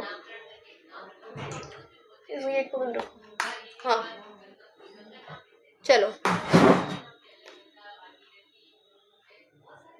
क्या क्वेश्चन है, कहाँ है आपका डाउट? रुको, एक बार फिर से लिखो क्या डाउट है आपका। एक बार फिर से लिखो क्या डाउट है आपका, क्लियर करते हैं।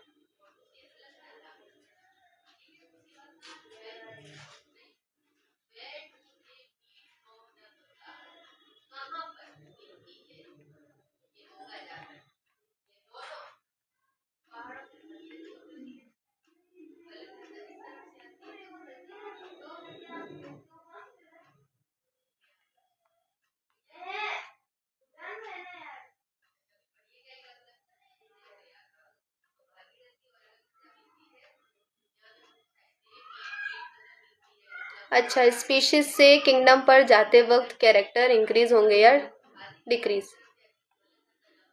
स्पीशीज से जब आप किंगडम की तरफ जाओगे ना, तो सिमिलर कैरेक्टर जो होंगे वो डिक्रीज होते हैं, ठीक है। डिफरेंट टाइप ऑफ कैरेक्टर जो है वो इंक्रीज होते हैं, तभी मैंने वो पॉइंट लिखा था, ठीक है। सिमिलर कैरेक्टर डिक्रीज हो जाते हैं, डिफरेंस इंक्रीज हो जाते हैं, ठीक है। जैसे जैसे ग्रुप बड़ा होगा तो जो सेमनेस होगी वो कम हो जाएगी, सिमिलैरिटीज जो है वो कम हो जाएगी। अब बताओ, हुआ क्लियर आप लोगों का कंफ्यूजन? बताओ एक बार, आपका कंफ्यूजन क्लियर हुआ तो मैं आगे बढ़ूं। एक बार एनसीईआरटी पे पढ़ लेते, ठीक है। ओके चलिए जी। Taxonomy is not new something. Human beings have always been interested in knowing more and more about the various kind of the organism. ठीक है, particularly with the reference to their own use. ठीक है, human being needed to find resources being food, clothing, shelter. ये तो आपको समझ में आ रहा है, रोटी, कपड़ा, मकान हर ऑर्गेनिज्म को चाहिए होता है। अर्लीस्ट क्लासिफिकेशन जो है वो हर ऑर्गेनिज्म के यूज के ऊपर बेस्ड था, ये इंपॉर्टेंट लाइन है। पहले का जो क्लासिफिकेशन था वो कौन सा ऑर्गेनिज्म किस काम आता है उसके अकॉर्डिंग किया गया था। Human beings were since long not only interested in knowing more about the different kind of organism and their diversities but also relationship among them। इसीलिए जो ह्यूमन बींग थे वो सिर्फ ऑर्गेनिज्म के बारे में उसका यूज जानने के लिए इंटरेस्टेड नहीं थे, वो डाइवर्सिटी के बारे में जानने के लिए और आपस में उन ऑर्गेनिज्म का क्या रिलेशन है वो जानने के लिए भी इंटरेस्टेड थे, ठीक है। Okay,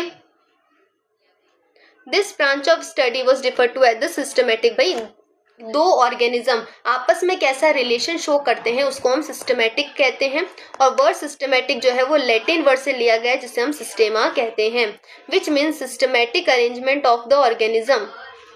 systematic arrangement of the organism. Linnaeus use Systema Naturae, मतलब लिनेनियस ने एक बुक लिखी थी ना, Systema Naturae, title of his publication. Systema Naturae नाम की बुक किसने लिखी थी? लिनेनियस ने। ये क्वेश्चन आ रखा है, पीवाईक्यू है। Scope of system, the scope of systematic was later enlarged to include identification, nomenclature and classification। ठीक है, आया समझ? Systematic takes into account of evolutionary relationship between the organism. Evolutionary relationship का मतलब फाइलोजेनेटिक रिलेशनशिप, मतलब कोई भी ऑर्गेनिज्म अपने पूर्वजों से कैसा रिलेशन रखता है वो चीजें, ठीक है।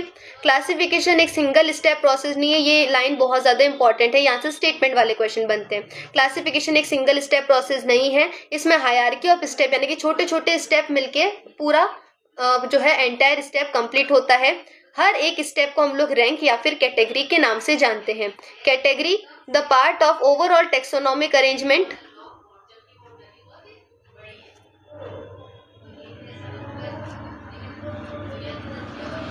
ठीक है जी, आगे देखो। Since the category is part of overall taxonomic arrangement it is called the taxonomic category. इसको हम क्या कहते हैं? टेक्सोनोमिक कैटेगरी कहते हैं। All the category together constitute the taxonomic hierarchy. छोटी छोटी कैटेगरी मिलकर पूरा टेक्सोनोमिक हायरार्की बनाते हैं, ठीक है। Refer to as the classification of the unit in fact represent rank and is commonly known as taxon भी कहते हैं। सिंगुलर है तो टेक्सॉन और अगर प्लूरल है तो टेक्सा कहते हैं, ठीक है। Taxonomic category and hierarchy can be illustrated by an example. Insect represent a group of organisms sharing common feature, jointed leg. अब देखो यहाँ से क्वेश्चन नहीं आएगा, क्वेश्चन मैं जो चीज आपको बता रही हूँ पहले वहां से आएगा, तो पहले वो चीज देखो, उसके बाद हम लोग उसकी एनसीईआरटी कवर करेंगे। ठीक है, तो ये हम लोग पढ़ चुके हैं। टेक्सोनॉमिक कैटेगरीज हमने यहाँ पर पढ़ी। अब आप देखोगे कि स्पीशीज क्या होती है। सबसे पहले देखेंगे स्पीशीज क्या होती है। तो स्पीशीज वो होती हैं जो आपस में इंटरब्रीड कर सके, ध्यान रखना, इंटरब्रीड कर सके। रियल यूनिट क्या होती है? स्पीशीज होती है। यहाँ से क्वेश्चन आ रखा है, स्पीशीज ही रियल यूनिट है, स्पीशीज ही बेसिक यूनिट है, ओरिजिनल यूनिट भी क्या है? स्पीशीज ही है। मतलब रियल में जो चीज एग्जिस्ट करती है वो स्पीशीज है, बाकी सब कुछ जो है, बाकी सारी चीजें जो है वो क्या होती हैं? एक इमेजिनरी चीज है ना। देखो रियल में कोई जीनस जो फैमिली है वो एग्जिस्ट नहीं करती है, रियल में जो चीज है वो स्पीशीज एग्जिस्ट करती है। बाकी तो हमने बनाया कि भाई वो उस क्लास में, वो उस फैमिली में, रियल में ऐसे कोई चीज एग्जिस्ट नहीं करती है। रियल में जो चीज एग्जिस्ट कर रही है वो क्या है? स्पीशीज है, ध्यान रखना। सोलेनम ट्यूबरोसम हम पोटैटो को कहते हैं। यहाँ कुछ साइंटिफिक नेम मैंने लिख रखे हैं जो आपको याद करने हैं, कि पोटैटो का साइंटिफिक नेम क्या है? Solanum tuberosum. तो आपको पता होना चाहिए सोलेनम क्या है? जीनस है, ट्यूबरोसम क्या है? स्पीशीज है उसकी। अब सोलेनम जीनस में देखो मकॉय का क्या नाम है? Solanum nigrum. तो सोलेनम जीनस है, नाइग्रम स्पीशीज है। ब्रिंजल में क्या है? सोलेनम मेलॉन्गेना। तो सोलेनम जीनस है और मेलॉन्गेना स्पीशीज है। इसका मतलब ये तीनों जो है, पोटैटो, मकॉय और ब्रिंजल, ये तीनों जो है सेम जीनस से बिलोंग कर रहे हैं, बट इनकी स्पीशीज अलग है। तो इसका मतलब जो है प्लांट जो है, जो ऑर्गेनिज्म है वो अलग अलग हो गए हैं, लेकिन जीनस इनकी सेम है, यानी कि कुछ कैरेक्टर इनके मिल रहे हैं, इसलिए इनको सेम जीनस में रखा गया है। तो तीनों सोलेनम से बिलोंग करते हैं, लेकिन क्योंकि इनकी स्पीशीज अलग है तो इनका नाम अलग हो गया, ये अलग अलग ऑर्गेनिज्म हो गए। ठीक है, वैसे ही डॉग को हम क्या कहते हैं भाई? कैनिस फैमिलियरिस कहते हैं। ठीक है,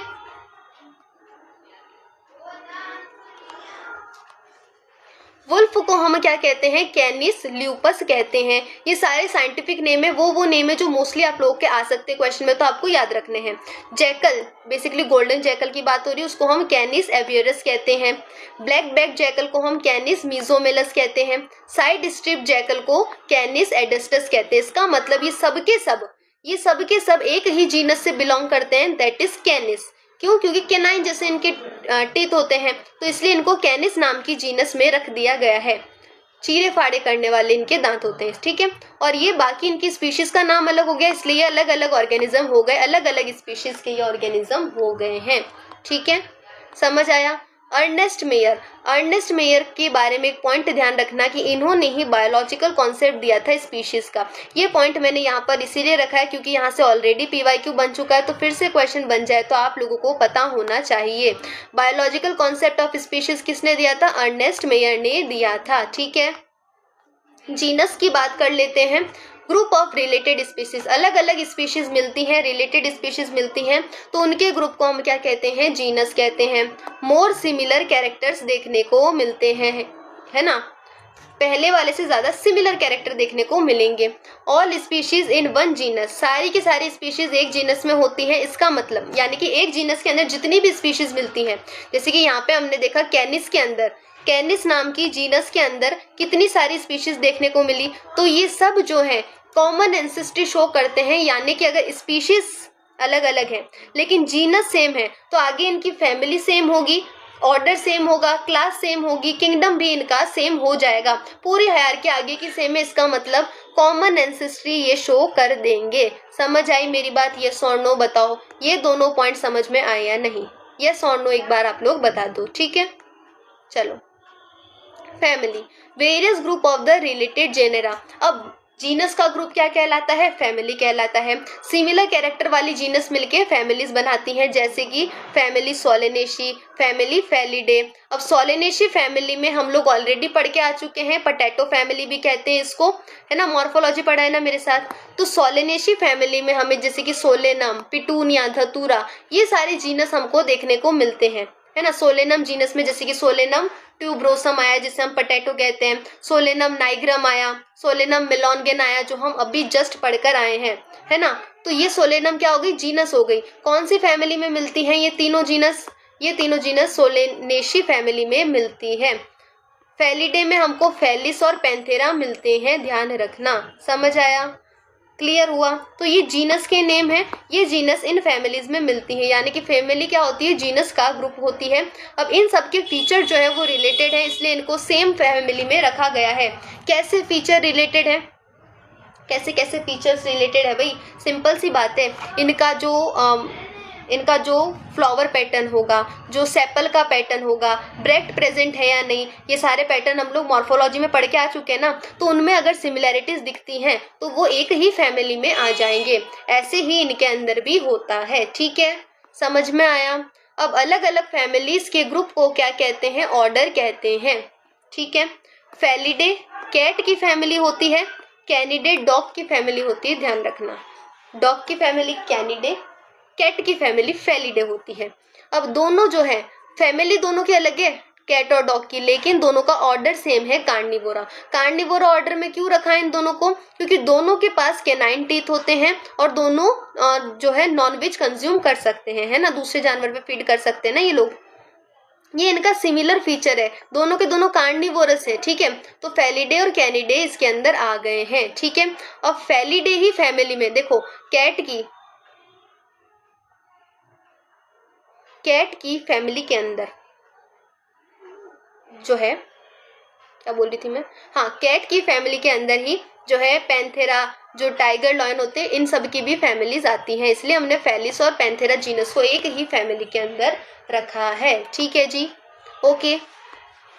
वैसे ही कॉन्वोल्वुलेसी और सोलेनेसी फैमिली हम पढ़ चुके हैं, तो ये दोनों फैमिलीज किस में आती हैं, पॉलीमोनेलिस ऑर्डर में आती हैं। ठीक है, इनके भी सिमिलर फ्लोरल कैरेक्टर होते हैं, जो फूल के फीचर होते हैं वो इनके सिमिलर होते हैं। ठीक है, क्लासेस क्या होता है, रिलेटेड ऑर्डर का ग्रुप ही क्लासेस कहलाता है।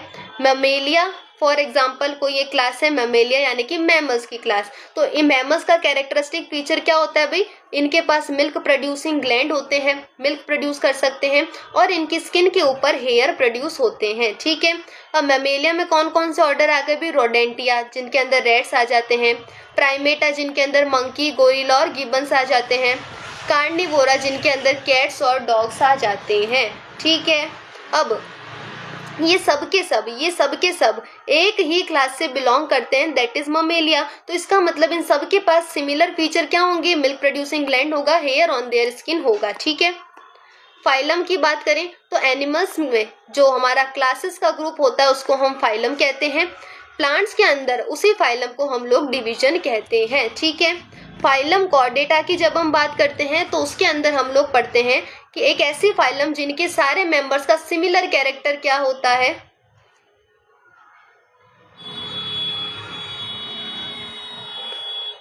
जनरल कैरेक्टर्स और सिमिलैरिटीज इंक्रीज होते हैं या डिक्रीज। अभी मैं आप लोगों को एनसीईआरटी पढ़ाऊंगी। ठीक है, 2 मिनट रुको, हमारा ये टॉपिक खत्म हो जाएगा। देखो, फाइलम और किंगडम, क्योंकि अगर आप लोग बीच बीच में क्वेश्चन पूछोगे तो आप लोगों को ही कंफ्यूजन हो जाएगा। सिर्फ फाइलम और किंगडम बचा है, उसके बाद मैं आपके सारे क्वेश्चन का आंसर दे देती हूँ। ठीक है, क्योंकि फ्लो में पढ़ा रही हूँ ना यार, तुमको भी कंफ्यूजन नहीं होगा। ठीक है, अभी दे रही हूँ इन सबका आंसर, कहीं मत जाना। ठीक है, चलो, फाइलम कॉर्डेटा की हम लोग, अरे पेन बंद हो गया। फाइलम कॉर्डेटा की हम लोग बात करें तो फाइलम कॉर्डेटा के अंदर all member have notochord at the embryonic stage. सारे मेंबर के पास एम्ब्रियोनिक स्टेज के अंदर नोटोकॉर्ड प्रेजेंट होती है। सारे मेंबर के अंदर जो एम्ब्रियोनिक स्टेज होती है उनमें नोटोकॉर्ड प्रेजेंट होती है। अगर नोटोकॉर्ड प्रेजेंट है तो वो कॉर्डेट है, अगर नहीं प्रेजेंट है तो वो क्या है, नॉन कॉर्डेट हो जाता है। ठीक है,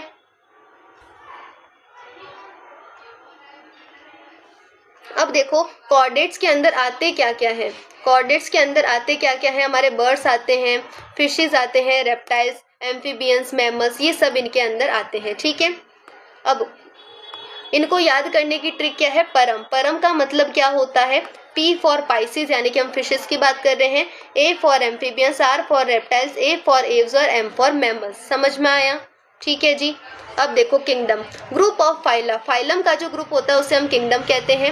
हाईएस्ट कैटेगरी ही यही है, इसके ऊपर कोई कैटेगरी नहीं होती। एनिमेलिया, प्लांटे, ये सब मिला के एक किंगडम के अंदर आते हैं, जैसे कि किंगडम एनिमेलिया, किंगडम प्लांटे। ठीक है, आरिश विटेकर ने 5 किंगडम क्लासिफिकेशन दिया था, जो हम ऑलरेडी बायोलॉजिकल क्लासिफिकेशन में पढ़ चुके हैं। ठीक है, तो इनके अंदर हम लोग मोनेरा पढ़ते हैं, प्रोटिस्टा, फंजी, प्लांटे और एनिमेलिया, ये सब हम लोग पढ़ चुके हैं। पढ़ चुके हैं या नहीं, यस और नो बताओ मुझे, पढ़ चुके हैं या नहीं इन सब के बारे में। अगर किसी ने बिल्कुल भी नहीं पढ़ा है तो बायोलॉजिकल क्लासिफिकेशन वाला चैप्टर मैं ऑलरेडी इसी सीरीज में करा चुकी हूँ, तो प्लीज वो चैप्टर जाकर देखना, ठीक है। अब आप लोगों को याद कैसे करना है, देखो मैंने यहाँ पे कैट और डॉग के लिए बना के रखा है, ऐसे ही आपको पता होना चाहिए, है ना, कि डॉग की किंगडम क्या है, एनिमेलिया है, फाइलम क्या है, कॉर्डेटा में आते हैं, क्लास क्या है, ममेलिया, ऑर्डर क्या है, कार्निवोरा, फैमिली क्या है, कैनिडे, जीनस क्या है, कैनिस, और स्पीशीज क्या है, फेमिलियरिस। ये पूरे डॉग की हायरार्की लिख दी मैंने, देखो सारी कैटेगरीज के बारे में लिख दिया कि कौन सी फैमिली से, कौन सी जीनस से, कौन सी स्पीशीज से डॉग बिलोंग करता है। ऐसे ही कैट के बारे में भी जितनी इन्फॉर्मेशन एनसीईआरटी ने दे रखी है एटलीस्ट उतनी इन्फॉर्मेशन आपको याद होनी चाहिए, ठीक है। तो Animalia, Chordata, Mammalia, Carnivora, Felidae, Felis, ये सारी इन्फॉर्मेशन एनसीईआरटी बेस्ड है। इस सारी इन्फॉर्मेशन को मैंने इस तरीके से इसलिए लिखा है क्योंकि क्वेश्चन आएगा तो आप लोगों को कंफ्यूजन ना हो, ठीक है, इसलिए मैंने उसको एकदम सिंपलेस्ट फॉर्म में लिखा है। ऐसे ही आप लोगों को याद भी करना है, ऐसे ही आप लोगों को क्या करना है, याद भी करना है, ठीक है। अब ये चैप्टर हमारा 90% कंप्लीट हो चुका है, जल्दी से इस चैप्टर को हम लोग बचा हुआ भी कंप्लीट कर लेते हैं, ठीक है। चलिए, can you name other such groups, remember groups represent the categories, ये सब कुछ हम पढ़ चुके हैं। Taxonomical study, all the organism have lead to the development of the common categories such as kingdom, phylum, division for plants, class, order, families, genus और species, किस किन कैटेगरी में डिवाइड किया है ये मैंने ऑलरेडी समझा दिया, ठीक है। All organism including those in the plant and animal kingdom have species at the lowest category। सबसे lowest category पे कौन आता है, species आता है। रियल में कौन आता है, species आता है। बेसिक यूनिट में कौन आता है, species आता है। तो ध्यान रखना, हाईएस्ट कैटेगरी मैंने अभी नोट्स में लिखा है क्या होता है हमारा, किंगडम होता है, तो लोवेस्ट कैटेगरी क्या हो जाएगा, स्पीशीज हो जाएगा, ठीक है। Basic requirement is the knowledge of character of an individual or group of organism. This help in identifying similarities and dissimilarities among the individual of the same kind of the organism as well as the other kind of the organism, ठीक है। अब जो आप लोग question पूछ रहे हो, तो जब आप स्पीशीज से किंगडम की तरफ जाओगे तो सिमिलर कैरेक्टर डिक्रीज होते हैं। देखो सोचो, ग्रुप बड़ा हो रहा है ना, सोचो एक जनरल चीज सोचो, ग्रुप बड़ा हो रहा है तो सिमिलैरिटीज कम हो जाएगी, सिमिलैरिटीज कम हो जाएंगी।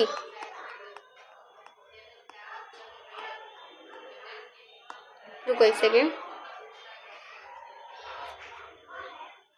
देखो मैंने यहाँ पे क्या लिखा है, किंगडम की तरफ जब आप जाओगे तो किंगडम में स्पेसिफिक कैरेक्टर की, भाई ये कैरेक्टर इसी ऑर्गेनिज्म में मिल रहा है और किसी में नहीं मिल रहा है ना, तो वो चीज कम हो जाएगी। एक जो स्पेसिफिक चीज आती है ना, स्पेशल चीज किसी चीज की, वो किंगडम में जाने पर तो कम हो जाएगी क्योंकि किंगडम में नंबर ऑफ ऑर्गेनिज्म हमारे बढ़ जाएंगे, किंगडम में नंबर ऑफ ऑर्गेनिज्म क्या हो जाएंगे, बढ़ जाएंगे, ठीक है। तो जैसे जैसे हमारा ग्रुप बढ़ता है वैसे वैसे स्पेसिफिक कैरेक्टर जो है वो कम हो जाते हैं, ठीक है, आया समझ में। और देखो अभी भी खत्म नहीं हुई है एनसीईआरटी, स्पीशीज को देख लेते हैं। Taxonomic category, a group of an individual organism with the fundamental similarities as the species. One should be able to distinguish one species from another to closely related species based on the distinct morphological character। भाई बाहर से species कैसे दिख रही है उसके basis पे हम लोग डिनोट कर सकते हैं। अब देखो, अब मेरी बात ध्यान से सुनो, ये सब कुछ हमने पढ़ा है या नहीं, मेरे को एक बार ये बताओ। मैंजिफेरा इंडिका, सोलेनम ट्यूबरोसम, पैंथेरा, ये सब मैंने नोट्स में पढ़ा दिया है ना। ये सारे के सारे एग्जाम्पल मैंने नोट्स में इंट्रोड्यूस करवा दिए हैं कि पैंथेरा का हम लोग टाइग्रिस कहते हैं, सोलेनम में हम लोग नाइग्राम, मेलोनगेना किसे कहते हैं, मेलोनगेना ब्रिंजल को, नाइग्राम किसे कहते हैं, मकॉय को, ये सब मैंने आप लोगों को बताया है। उल्टी एक्स्ट्रा नॉलेज ही दी है मैंने नोट्स में, तो इसमें एनसीईआरटी में कुछ भी स्पेशल नहीं लिख रखा है, बस मटेरियल को स्कैटर्ड वे में लिखा हुआ है, फैला फैला के लिखा हुआ है, जो पढ़ने में मुश्किल होता है, जिसको मैंने एक अच्छी फॉर्म में अरेंज करके नोट्स में लिख के दिया है। तो आप लोग डायरेक्ट नोट से याद करोगे तो आपके सारे के सारे क्वेश्चन बन जाएंगे, ठीक है।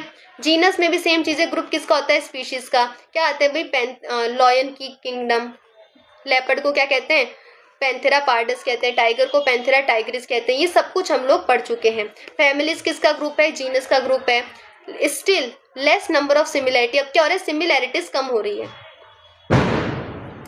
जनरल कैरेक्टर और सिमिलैरिटीज जो है वो जब आप ऊपर जाओगे ना तो सिमिलैरिटीज कम हो जाएंगी। देखो similarities compare to the genus and species, समझ आया? जब तुम स्पीशीज से जीनस की तरफ गए, जीनस से फैमिली की तरफ गए, तो जो सिमिलैरिटीज हैं वो कम होने लग गई हैं। Families are characterise on the basis of both vegetative and reproductive feature. Most important line इस पूरे पैराग्राफ की, जहाँ से क्वेश्चन पहले भी आ रखा है, मॉक टेस्ट में भी आ रखा है और यूजुअली स्टेटमेंट वाले क्वेश्चन में आता है ट्रू है या फॉल्स। तो फैमिलीज जो है वो किस बेसिस पे कैरेक्टराइज की गई हैं? वेजिटेटिव और रिप्रोडक्टिव दोनों फीचर पे ऑफ द प्लांट स्पीशीज। इस बात को ध्यान रखना, वेजिटेटिव भी है रिप्रोडक्टिव भी है। Among plant 3 different genera Solanum, Petunia, Datura, ये सब कौन से फैमिली में आते हैं? सोलेनेशी में आते हैं। एनिमल्स में जैसे कि पैंथेरा जिसके अंदर लॉयन, टाइगर, लेपर्ड आते हैं और फेलिस जिसके अंदर कैट आती है, इन सबको एक ही फैमिली में रखा फेलिडे। वैसे ही अगर आप कैट और डॉग को देखोगे तो इनकी सिमिलैरिटीज भी हैं और इनके अंदर डिफरेंसेस भी हैं, इसलिए इनको 2 अलग फैमिली में रखा गया। कैट को रखा गया फेलिडे में, डॉग को रखा गया कैनिडे में। ठीक है, आया समझ में? खत्म होने वाला है चैप्टर, समझ आ रहा है नहीं ये बताओ। ऑर्डर की बात करें, किसका ग्रुप होता है? फैमिलीज का ग्रुप होता है। Generally order and other higher taxonomic category are identified based on the aggregate of the character. Order being a higher category is the assemblance of families. Family का ग्रुप होती है। Exhibit a few similar character. अब similar character और कम हो गए, a few हो गए। ठीक है, similar character are less in number. अब यहाँ पर सिमिलर कैरेक्टर कम है as compared to the genera included in the family. Genus से और फैमिली से अब सिमिलर कैरेक्टर्स कम होने लग गए हैं। फैमिली, प्लांट फैमिलीज जैसे कि कॉन्वोल्यूसेस, सोलेनेसी, ये सब पॉलीमोनियल्स नाम के ऑर्डर के अंदर आती हैं। क्यों आती हैं? क्योंकि इनके फ्लोरल कैरेक्टर जो है वो सेम होते हैं।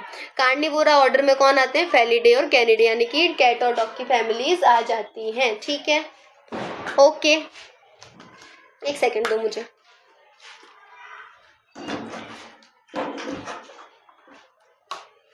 बंद ही नहीं हो रहा यार, छोड़ो, क्लास ले लेते हैं, छोड़ो।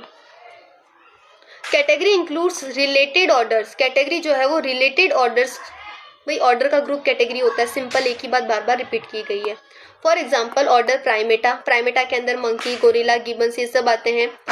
क्लास ममेलिया के अंदर प्राइमेटा ऑर्डर भी आ रहा है, कार्निवोरा भी आ रहा है। अब इस पूरे पैराग्राफ में जो चीज़ लिखी है उसको मैंने नोट्स में एकदम टेब्यूलर फॉर्म में चार्ट बनाकर समझाया, फ्लो चार्ट बना के, ताकि आपको याद करने में इजी हो जाए। एक वर्ड भी ऐसा नहीं है जो एनसीईआरटी में हो इस पैराग्राफ में और मैंने हैंड रिटन नोट्स में इंक्लूड ना किया हो। तो आप लोग नोट्स से पढ़ोगे तो ज़्यादा इजीली याद रहेगा।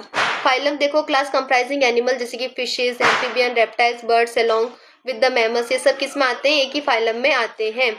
फाइलम को ध्यान रखना, प्लांट्स के अंदर डिवीजन कहते हैं, इस बात को ध्यान रखना। देखो प्लांट्स में फ्यू सिमिलर कैरेक्टर हो जाते हैं और इनको हम लोग डिवीजन कहते हैं। किंगडम की बात करें, all animals belong to the various phyla resign to the highest category, जिसे हम लोग क्या कहते हैं? किंगडम कहते हैं। Animalia in the classification of the animal kingdom Plantae, जब हम प्लांट की बात करते हैं। हैंसफोर्थ हम लोग 2 ग्रुप की बात करते हैं, एनिमल और प्लांट की, लेकिन अब हम लोग 5 किंगडम क्लासिफिकेशन पढ़ते हैं जो आर एच विटेकर ने दिया था 1969 में, वो भी ध्यान रखेंगे। Taxonomic category from species to kingdom have been shown in the ascending order in this table, और ये वाली टेबल हम लोग याद कर चुके हैं। अब ध्यान रखना, एनसीईआरटी ने इसको असेंडिंग ऑर्डर का है, जैसे मैंने पहले बोला था। असेंडिंग पूछे तो पहले स्पीशीज फिर किंगडम आना चाहिए सीरीज में, डिसेंडिंग पूछे तो पहले किंगडम फिर स्पीशीज आना चाहिए सीरीज में, मोस्ट इंपॉर्टेंट थिंग। ठीक है, अब देखो ये ब्रॉड कैटेगरीज हैं। However taxonomies have also developed sub categories in the hierarchy as we go form. अब देखो तुम्हारा कंफ्यूजन क्लियर हो जाएगा। जब हम higher from species to kingdom, जब हम नीचे से ऊपर जा रहे हैं, स्पीशीज से किंगडम की तरफ जा रहे हैं, तो कॉमन कैरेक्टर जो है वो कम हो रहे हैं। मैंने इतनी देर से 3 से 4 बार आप लोगों को ये बात बताई है। यहाँ पर भी देखो, यहाँ पर भी मैंने आपको बताया कि जो है सिमिलैरिटीज कम हो रही है। सिमिलर कैरेक्टर और कॉमन कैरेक्टर जो है वो एक ही बात होती है। जैसे जैसे स्पीशीज से किंगडम में जाओगे कॉमन कैरेक्टर कम होते हैं, लेकिन जो एक स्पेसिफिक कैरेक्टर होता है जो कॉमन नहीं है, जो स्पेसिफिक है कि उस स्पीशीज में मिल रहा है ना, तो वो चीज है वो स्पीशीज लेवल पे ज्यादा मिलती है। ठीक है, आपको क्या ध्यान रखना है, कॉमन कैरेक्टर जो है, एनसीईआरटी कह रही है कि जो कॉमन कैरेक्टर हैं वो डिक्रीज होते हैं, तो एनसीईआरटी का डेटा याद रखना है। जितनी लोअर टैक्सा होगी, more the characteristic that the member of a taxon same, उतने ही कॉमन कैरेक्टर बढ़ जाएंगे। जितनी छोटी टैक्सा होगी, जैसे कि स्पीशीज में कॉमन कैरेक्टर ज्यादा होंगे, किंगडम में कम होंगे। हायर द कैटेगरी, जितनी हाई कैटेगरी में जाओगे उतना ही डिफिकल्ट हो जाता है एक दूसरे टैक्सा के साथ रिलेशनशिप को सेम लेवल पर समझना। आपस में दो ऑर्गेनिज्म के रिलेशनशिप को समझना हायर कैटेगरी पर मुश्किल हो जाता है। अब ये टेबल आपको एकदम बाय हार्ट याद कर लेनी है, जहाँ से बहुत सारे क्वेश्चन डायरेक्ट आते हैं। जैसे कि मैन का बायोलॉजिकल नेम क्या है, होमोशेपियन, जिसमें से होमोजीनस है, शेपियन क्या है हमारा, स्पीशीज हो जाता है। होमिनिडे फैमिली से ये बिलोंग करते हैं। प्राइमेटा इनका ऑर्डर है, ममेलिया इनकी क्लास है, कॉर्डेटा इनका फाइलम है। ऐसे ही हाउस फ्लाई का मस्का डोमेस्टिका है, मस्का जीनस है, डोमेस्टिका इसकी स्पीशीज है।